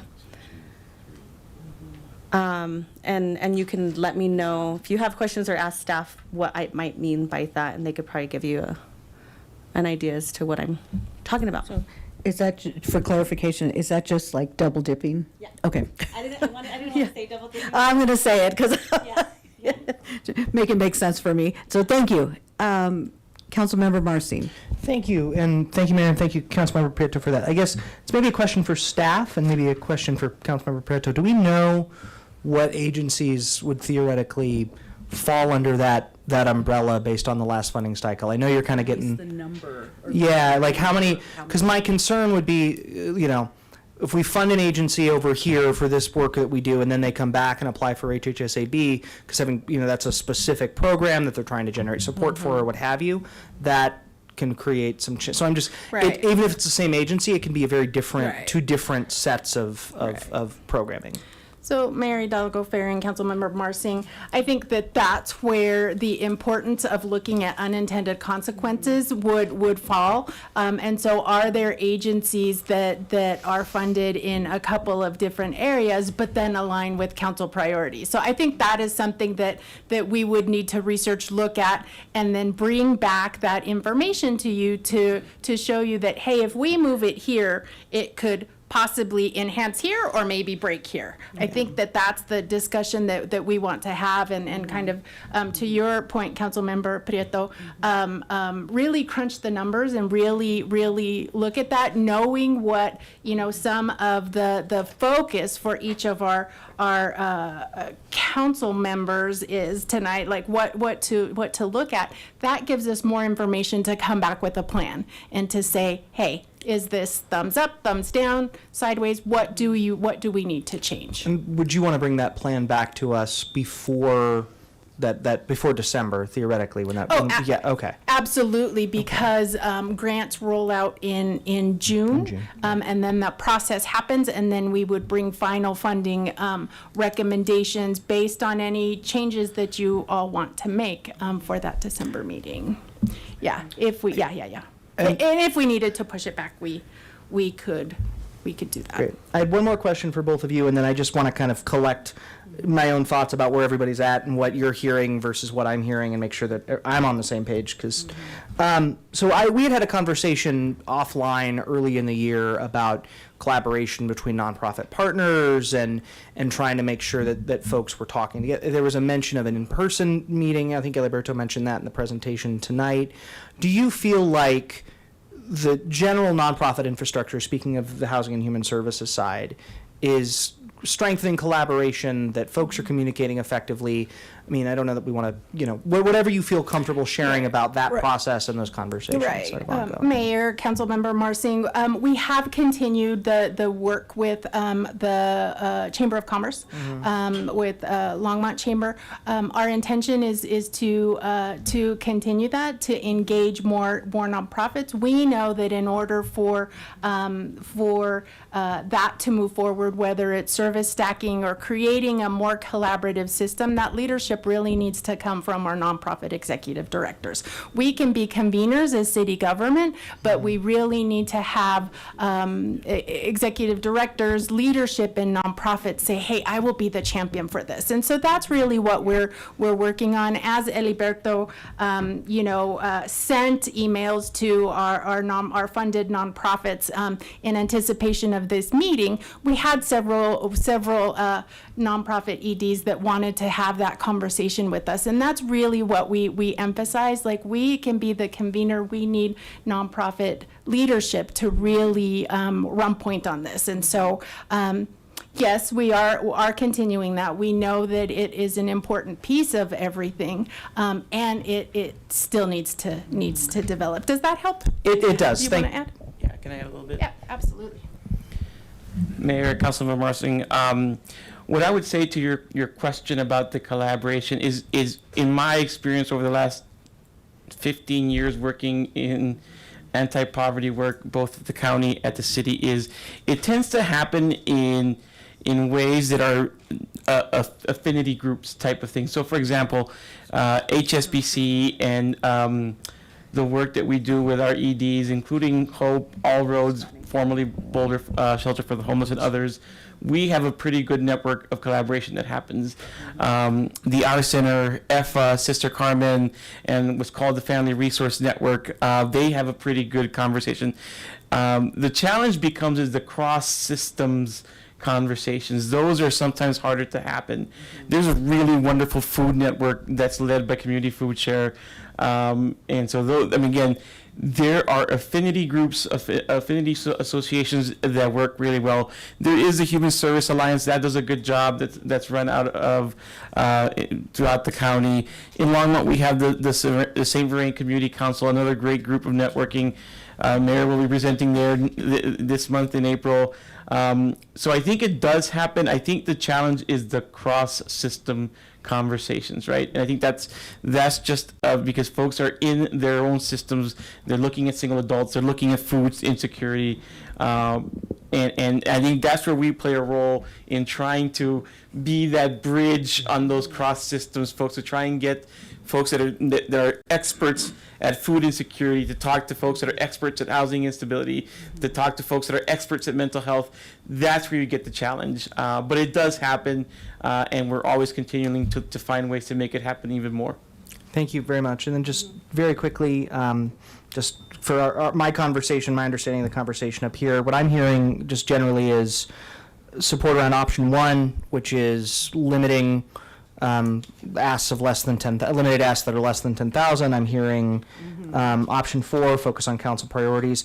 I'm hearing not necessarily supporting the official split from, like, not saying we're going to split those dollars at this time, but the feedback be, I mean, that's what I'm hearing. Yeah. Okay, I just want to make sure. Yeah, no. And then bringing back, I just wanted to comment then on Councilmember Prieto's, the resource navigator idea is a really good one, and I agree with you that that the in-house makes sense to me, especially because we as a city sit at this unique nexus of navigating all these different systems. So I just wanted to echo that that's a great idea. So then I'm done. Okay. So you have gone twice, but are you going to offer more feedback? Comment to Marcine's question. Can we take that one offline? Yeah, thank you. So I do have a question for you all. What other direction do you need from us? Mayor and council, I think at this point we've gotten quite a bit of good direction. I think what I would like to do, or what I will do, is go back and really understand. I think, number 4 is about council priorities. Yes. So I need to have a really good grasp and work with Harold to understand. So we currently fund 6 different, based on the social determinants of health. We fund 6 priority areas. How are they aligned with what you do? And if they're not aligned, how do we address those priorities? So I have to go back and take what you're giving me tonight and really work with my leadership to understand how are we aligned, where are we not aligned, and what are kind of our options. Okay. So some of this will be, this is going to be an iterative process. So Yes. you started here. Yep. You've taken us down here in terms of, I think we can see we're interested in this piece here, this piece here, this piece, but you're not wanting to make decisions on the split. But what are the potential unintended consequences of if we go down this road or if we go down this road? So they'll be bringing that back. Thank you. That's what I wanted to make sure happened. Okay, perfect. As we're looking at what council priorities are, we're going to be looking at what you just talked about in the council retreat as we're pulling that together. And as we talked about, that will be coming back to council to look at. So we'll be working with them directly on that information to pull this together. And then we're coming back to say, okay, you started here, you've taken us here. Then we're going to be able to put some details to some of the ideas that you're talking about. And that's where the decision-making process is going to get more fine-tuned. Okay, thank you. Councilmember Christ. Thank you, Mayor. So the way I hear it is number 1, number 2, in terms of focusing on Longmont residents, number 3, in terms of no double dipping, and number 4, but then we also had some conversation about 5 when you're talking about your 6 areas, and I think we talked about 4 different areas that I recall. I remember the last one was food. So if you could you elaborate as to what your 6 areas Yes, are? of course. Yes. This is what we funded since these 6 areas came out in 2017 when we did the first human services needs assessment, and we've kept them since 2017. There are 6 specific areas that we fund, and they're pretty broad, which is also part of the issues because they are broad and they allow for multiple things. Those of you that have read applications, it kind of runs the gamut. But the 6 areas are housing stability, in particularly family. We do focus more on families in that area because, of course, we have the split for the single adults, and then we have food and nutrition, health and well-being, and there we tend to focus a lot of mental health, even though we do some physical health type of stuff, some medical health type of stuff. Education and well-being, that's where the early childhood fits, but it's also broader than just early childhood.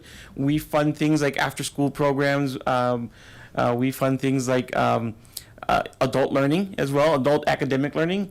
Then we have self-sufficiency and resilience. A lot of that is the case management, navigation things that you're talking about. And then the 6th is safety and justice. And that's where we fund things like support for, agencies that provide eviction support at court, or agencies that provide support for immigration type of legal support. So that's those are the 6 areas that we fund right now. And again, I'd have to learn more about the council priorities and see where those align or don't align and work that out. Because again, unintended consequences, if you remove one of those areas, then the agencies in that area wouldn't be eligible for funding. Yeah, so it sounds like we're interested in all of those 6, but maybe to narrow them a little more specifically. And that could be part of the work, yes. Yeah, and then number 6 also, we want information back on what is the proper blend between individual and family, if everyone else agrees with that. And we're just trying to figure out what we do want a family focus, but not primarily that. We need to know what the correct balance would be between the two. If we could have some information that could nudge us in that determination, that would be helpful. So actually, perhaps that we're- would be more data collection? Yes, research, yeah, as we on- had talked about. yes. So What it are the looks like numbers? 1 through 6 are at least of some interest to us in some fashion. So I didn't want to eliminate any of them. Number 3 for no double dipping, and number 2 for we want Longmont residents. So, Thank you. Okay, thank you very much. Okay. We are now on to item B, 2026 legislative bills recommended for city council position. Sandy Cedar, Assistant City Manager, will be presenting. Hello, Mayor, members of council. I have 2 bills for you today, and a little happier news than all the unfunded mandates you had seen before. Senate Bill 26-148 concerning financing on a utility bill on-bill repayment program to support certain energy-related upgrades. So the Colorado Clean Energy Fund currently is a nonprofit that does this kind of work where you can basically have energy upgrades in your house and pay it off over time with a no-interest loan that you pay it off on your utility bill.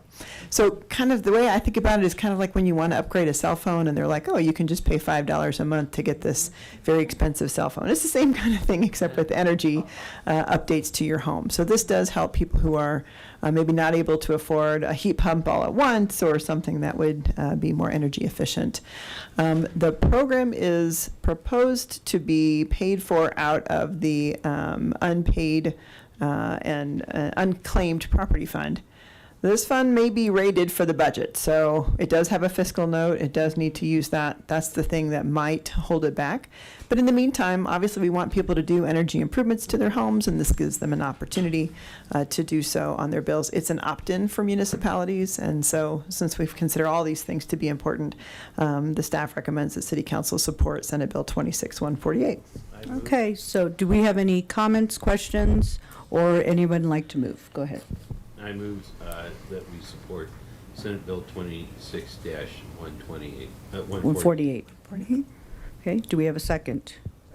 Okay, so the motion has been made to support Senate Bill 148. I keep wanting to add four numbers. So, and the motion has been made by Mayor Pro Tem McCoy and seconded by Councilmember Kalkofer. Okay, do we have any discussion? Okay, let's go ahead and vote.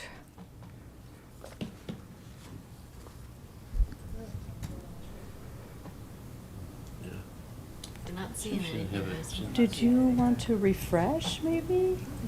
You people have already voted, so. Oh, they have, okay. Okay. Okay, there it is. Yep.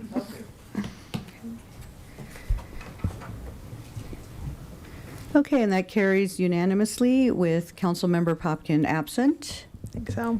The second bill is Senate Bill 26-150 concerning the reforms to the Regional Transportation District to increase accountability. So as you know, the governor appointed the RTD Accountability Board. That board met a lot. They had a lot of meetings. The only reason I know is because our city manager happened to be on the accountability board, and he was gone a lot. So I know that the work was not easy, but the board really struggled with what kinds of things would really make a difference when it came to RTD and efficiency and accountability. There were a couple things that came out of the committee. One was really providing comprehensive analysis and some opportunities for people with disabilities with respect to transportation through the RTD board. So that's part one of the bill. The second part of the bill really is about the composition of the RTD board and the suggestion that maybe all elected officials may not lead to the most efficient and effective operations for RTD. So maintaining some section of elected officials, but also adding experts in finance and land use, in actually transit operations specifically, as well as folks that had worked with traditionally underrepresented populations. And so that would be the new board makeup for RTD. Since the efficient operation is just critical, RTD is a critical component for how people get around in Longmont and how they connect with the rest of the region. This is a priority to the City Council, transportation is, and staff recommends that the City Council support Senate Bill 26-150. Okay.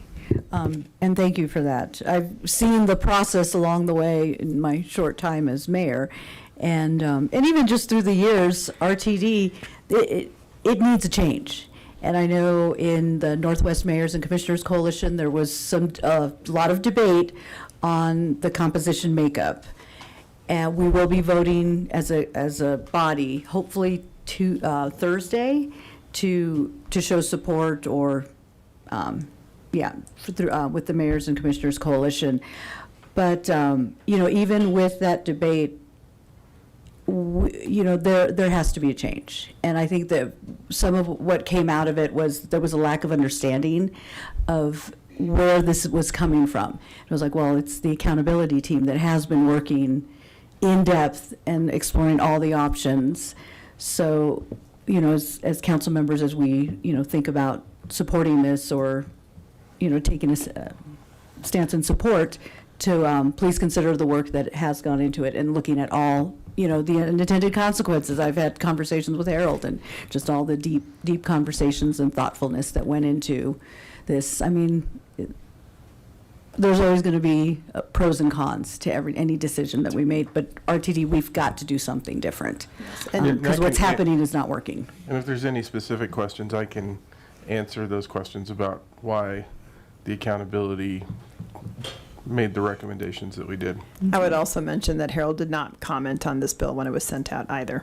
Okay, thank you. Councilmember Kalkofer. Thank you, Mayor. The only concern that I have, and that I've heard from Nita as well, is who's appointing these non-elected officials? Is it still the governor? Dr. Cog? So the original recommendation, and honestly, it was because as the accountability committee, every time we went down a rabbit hole of how it's appointed, we made the process more complicated. And so there were recommendations from the accountability board about Dr. Cog, about the governor. We ultimately made the recommendation on the governor because that was going to require Senate approval. Obviously, in the drafting of the legislation, they've split that up where it's 2 from the governor and 2 from Dr. Cog. The one thing we could agree on is that we felt that it needed that type of specific expertise on the board. The challenge was then who picks, and lots of debate on the committee. None of us really agreed, but I think they took a combination of what we discussed and putting 2 to Dr. Cog and 2 to the governor to minimize that. My only concern is we're giving 2 votes to the governor and 2 votes to Dr. Cog. I would be much more at ease if it was 1 and 1 instead of 2 and 2, because that does start to sway things in the direction. I do agree something has to change with RTD. I'm just nervous that with that amount of voting power, the thumbs can get pushed on the scale. So I'm not. I feel like this bill is getting in the right place, but I'm not loving where it is right now. Okay. And the other point is, I'm on Dr. Cog. We, the elected officials in the Denver metro area, are the voting body on that. So, I think that's where those of us who sit on Dr. Cog really need to be in tune with what our councils are saying and what direction and priorities they want. If we end up going 2 and 2, that we are sure. And then the other positive point is that the governor, it has to be approved by the Senate. So there is some accountability piece in both regards. Councilmember Marcin. Thank you, Mayor, and thank you for the reminder of that, because that is an important point regarding our representation on Dr. Cog, and I certainly trust you to bring forward Longmont's best interest in those conversations. I am additionally pretty concerned about Section 9 of the bill, and not necessarily, which is the section that reduces us from 15 board members to 9, the 2 and 2 split. Look, you're never going to see me defend RTD, ever. And I'm not going to try to do that here, but I'm concerned. I really worry about how the end result will be for Longmont at the end of that road, and whether Longmont's voice is going to be heard in the composition of this board. Right now, under the current composition, we have not our own district, but pretty close to our own district on the board. I think that is a significant advantage, especially when we have a strong representative in that board, in that seat. As speaking personally as me, I currently think we do. I am worried that changes. I am worried that the whims of the governor's office, yes, it is Senate confirmed, but not saying that's a formality, but it often is a formality down there. Unless there are serious issues with the governor's nominee, especially a new governor. So I am concerned about Section 9, and I don't think I can get there knowing that Longmont will, there's the risk that Longmont will not be as well represented if that section goes forward. I would really prefer, and if an amendment were to come forward, making that piece a ballot referendum. Like, we're asking the state of Colorado and folks in Longmont and across the state to lose representation on the board. I would rather see that change be a ballot initiative that the voters actually have the chance to speak up on, rather than the legislature declaring that an issue, which is some other groups, including Green Latinos and some other folks out there, have said about that piece of the bill. So I'm a no at this point. Okay, so I do have a question in regard to if this went to a ballot measure. What would it go out to the whole state of Colorado or those in the RTD district? The entire state. The entire state. So there would be people voting on it who have no vested interest in what direction this goes. Yeah, I think that was part of the issue that came up in the accountability committee based on the way that it was done. So the last time they did this, it was an entire state vote. Okay. Maria knew more about that in that process. She was on the board when they did it. Okay. Okay. Councilmember Christ. Thank you, Mayor. And thank you, City Manager, for participating in this board. I think the Accountability Board is actually very much on track. I would almost maybe like it to go a little bit further. And I guess I agree with these two gentlemen over here. I think potentially it could swing either way. For instance, if this becomes law, then a new governor might have hands tied in terms of further redesign, which I think it needs to go a little bit further. I like your idea of having an operations person, having a financial person, but I think just those two votes is not enough sometimes to make those operational changes that need to happen. So I don't have the exact answer. I'm sure you've contemplated all of this. But I would like to keep it open for the new governor, and I know that's kind of throwing the dice, but I don't want to see anybody's hands tied with the way it's structured right now. I want them to have a little room to further redesign RTD, because what I mostly agree with is something's got to give here. Something's got to change. Yeah, I think some context, and this is just information for you all. When we talked about the board, I think one of the challenges that the accountability board really struggled with is the parochialism that exists within the current structure. So while you may have a board member, I think the thing that we consistently heard is that if you're in one of the outlying districts and you're not sort of central to the core of the urban areas, what it takes in terms of getting things for them to consider is a pretty daunting task, where you have to have 8 or 9 members to agree with what you want to have discussed. And so what happened, where the board really came from, is if you take a systems thinking analogy, it's pretty difficult if you're on the outlying fringes of an issue to potentially get things through, especially when you're looking at the core where the majority of the voting really exists.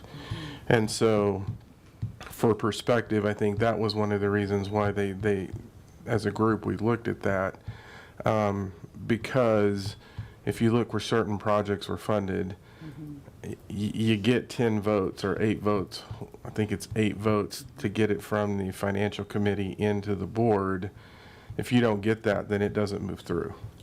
So there's some inherent structural challenges within the existing system. So that was one of the cases where we said, you balance it. We didn't want to lose the elected membership, but we wanted it to where there was a broader look versus specific looks that we were seeing in terms of what was being funded and how. Okay. So, and I do have a question for Harold, because I know you had mentioned that you would be possibly testifying. If we take a monitor stance, would you be able to? Would you, I think, having your voice there is helpful for Longmont. I mean, I could testify as part of the committee in terms of why the committee made the decisions they did. It's really kind of talking about the systems thinking issues. Yes. And really operationally what it means. It wouldn't be in terms of support from the city's perspective. Okay. And so that's kind of where I'm clarifying some things here in that it's not, how do I say this? I'm just going to say it because I said say it. it. Just say it. I Just said say it it publicly. Yes. They don't take a holistic look at the operations in terms of how RTD functions as a region. And part of that is actually driven by what I would say is the parochialism that occurs. If you have the votes and you can get the votes, your projects will be funded. And it doesn't necessarily mean that it's going to look at the entire system and how the system needs to operate. And so when you evaluate routes that have been cut, it's very clear where they cut routes. And we've all been on the back side of that. And so I'm just telling you this from my perspective and digging through all the data. That's the challenge with the system. And honestly, that was a big source of conversation in the group in terms of what it looks like. One of the recommendations was, and I lost my mind in this, was we just need to forget about fast tracks and call it good and focus on getting ridership, and the ridership is in Denver. No. Comment was made. And so And is this somebody coming from somebody who has expertise in transportation? it was an RTD board member that was serving on the committee. Okay, but their background is not. Yeah. Okay. So when I say this, and I'm saying those are the types of issues, that's frankly why I think the committee gravitated to saying that there needed to be this additional expertise that takes more of a systems view of the overall project. I'm telling you what I said in the group because I'm on video, but those were the types of things that we were digging into to try to figure out how do you look at as a system, not as a bunch of individual parts. Okay, and I am supporting this, in my opinion, because with the appointed positions, with the appointed parts, you are having people who understand looking at the system as a whole and not just what the self-interest for their community would be. So that was something that is appealing to me. The other piece was that one of the appointed positions is also supposed to go to a union for to represent the employee piece. So I think having that, making sure that that is always represented on the board is something that's very valuable, to me as an as an employer of a large district. So Councilmember Marcin, and this is your thank you, Mayor. second time, right? Yep, just a question for Harold. Was there any discussion within the Accountability Committee when these recommendations were made? Because it's not discussed in the bill. It said it'll get passed off to the Independent Redistricting Commission for apportionment of what would be the 5 elected districts, right? We'd go from 15 to 5 districts. Was there any discussion about, even in thought, in conceptualizing what that looks like, about what those districts might look like? That was a long conversation. I figured it might have been. Of which there were many different options. I think one of the things that we talked about is what we wanted to see is, for lack of a better word, it almost looks like a pie where folks have to look at it. The district is really one that looks at, this is one option, really core Denver issues, but also has an in-depth understanding of the outlying boundaries issues. Some were basically surrounding it with districts that incorporate a section of, let's say, the first tier suburbs and the outlying, and then maybe a single of the 5, a single representative that focuses on Denver.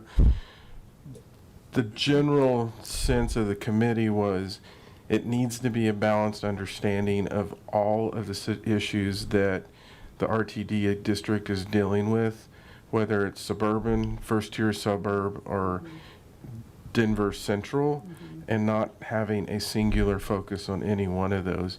Honestly, we couldn't make a decision as a committee, Yeah. which is why we ended up saying we probably need to let the folks that do this, The apportionment. the apportionment folks, make the decision, because you also have to take into account all the other issues with districting in terms of representation that you go through in that process. But we couldn't agree on what that was. I just continue to worry about where we wind up at the end of that process and whether we remain a voice shouting into the wilderness, but now we're even a more diminished voice because we're grouped in with, I don't know, wherever we would wind up, Boulder or, East County. I just, there's a lot of uncertainty there, so I appreciate that. I would rather have a Longmont voice advocating for our self-interest screaming into the void, because I think we have made some progress through that model. I agree, the board is, anyway, yeah. Councilmember Kalkofer. Thank you, Mayor. And yes, second time. Second time, okay.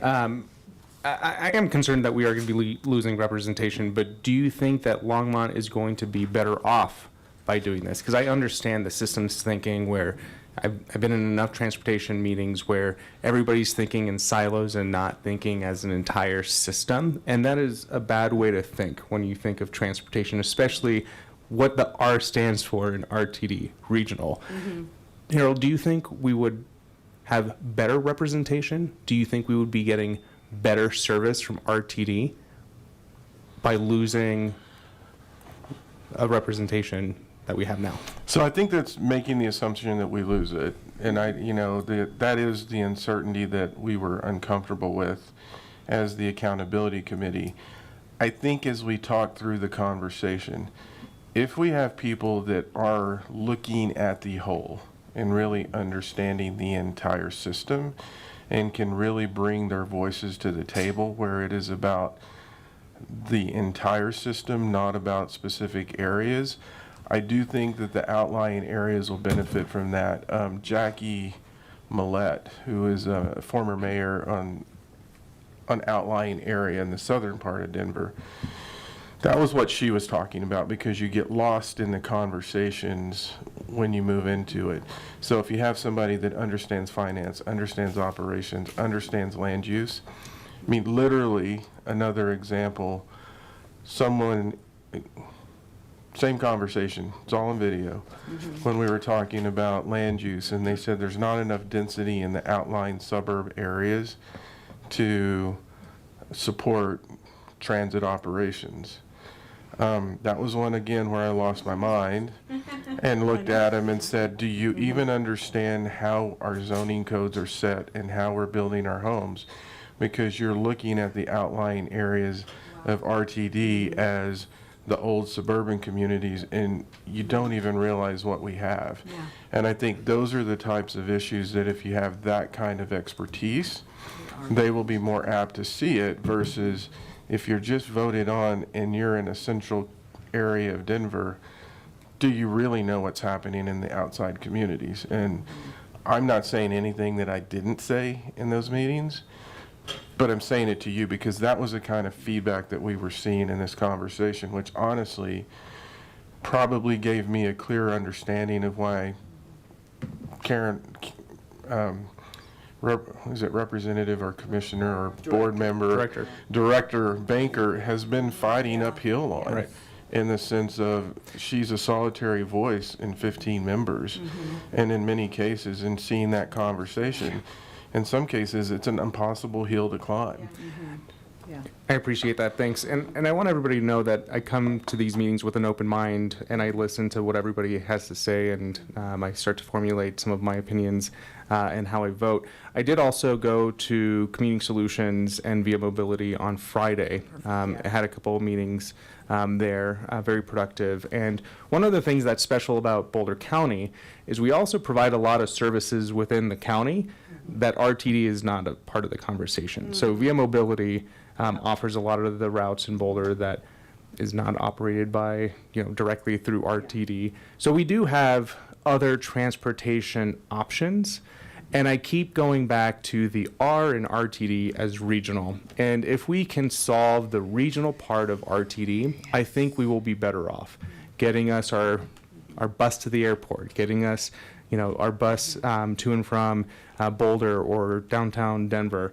If RTD can do that really well, I think we're better off. So a little bit of a mind switch. So I think I am on the other side of this, and I think I'm okay with supporting this because I think, yes, there needs to be a change with RTD. And I think by changing the way that this board operates, we can break those silos because right now there's a lot of silos. And we are very fortunate to have Representative Banker on there because of her background and on council, understanding budget. So we have that piece. We also have Voice with Harold on the accountability committee. So, we are positioned in a good place. One of the conversations that came up at the Northwest Mayors and Commissioners Coalition was around even just candidates, people who run for these positions. It's a $12,000 a year. We just discussed the finance. I believe the chair makes 54. I could be off. That was, Yeah. that was Yeah. another recommendation we made is that the salary for the board members does need to go up. Yeah. Part of the elected piece that honestly I didn't know about, where I think some of the anxiety came in, is in many of these districts, they don't even have people filed to run for those seats. And in many cases, they're write-in candidates. And so, not that I said this was some from the other areas. They were actually talking about the fact that the question was, can you get this expertise in the elected positions? And the answer was yes, you can, but you can't guarantee it. And what they've seen over the history in many of these regions is that it's not somebody that's looking at the system and they're coming in with, frankly, they get the signatures. Another recommendation we made is even for those that are appointed and run, they go through an RTD Transit Academy so that they can understand what it is that you have to do in these positions, because that was another issue that we saw. So those were real things, but the compensation was a big piece, even where the chair of the board is compensated at a higher level. Yeah. And the chair needs to serve in 2-year terms because right now they turn every year. And so there's no continuity in that structure either. Many of the recommendations we made didn't come in terms of the legislation. You did see some in the ADA piece of please work with local government so we're not duplicating services, Yes. of which we're doing right now. Yep. And so I encourage you to read the entire accountability report because we dug into a number of issues. This was just 2 of probably 60 different things that we talked about. Okay. Thank you. Okay, go ahead. Make your motion. Thank you, Mayor. I motion that we go ahead and support SB 26-150. Okay, I'll second that.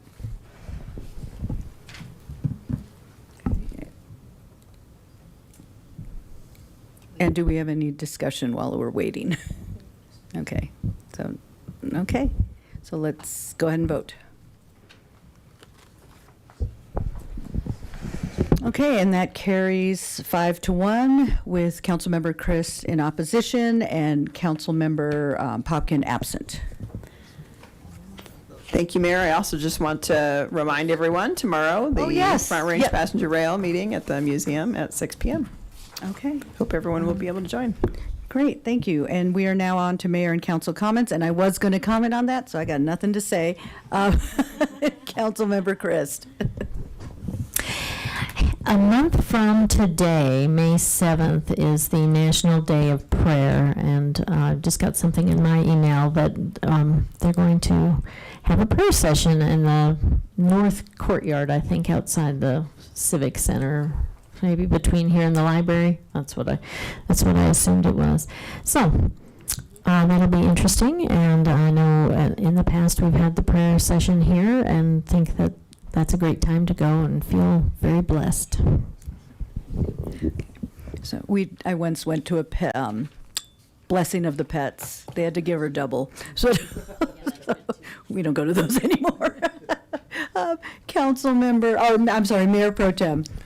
So last week, the 2nd through the 4th of April, so Thursday through Saturday, 3 of our St. Vrain Valley high schools attended and competed at the Colorado State Future Business Leaders of America Leadership Conference at the Gaylord of the Rockies, where approximately 4,000 students statewide competed in 71 business, accounting, and technology events. The students were from Silver Creek. They had 8 students placed in the top 10. Meade, I believe, had 5 students in the top 10 in different competitive events, and Longmont High School had 25 students placed in the top 10.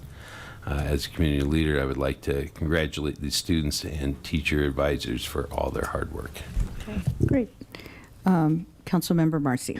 Thank you, Mayor. I'll be quick. I just want to acknowledge the folks that came out earlier tonight and continue to bring really sharp expertise on core questions about, things that I think we as a council are continuing to work through. There were some things that were brought forward in public comment tonight that I was not aware of regarding,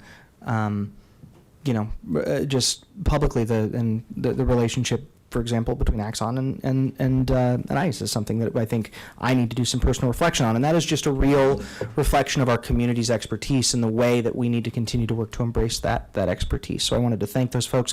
And then also, as we heard from Lance, this month is Sexual Assault Awareness Month. And tomorrow night at Front Range Community College. Tomorrow night or Thursday? Thursday. Yeah, it's night. Thursday. Thank you. Yes, I have another thing tomorrow night.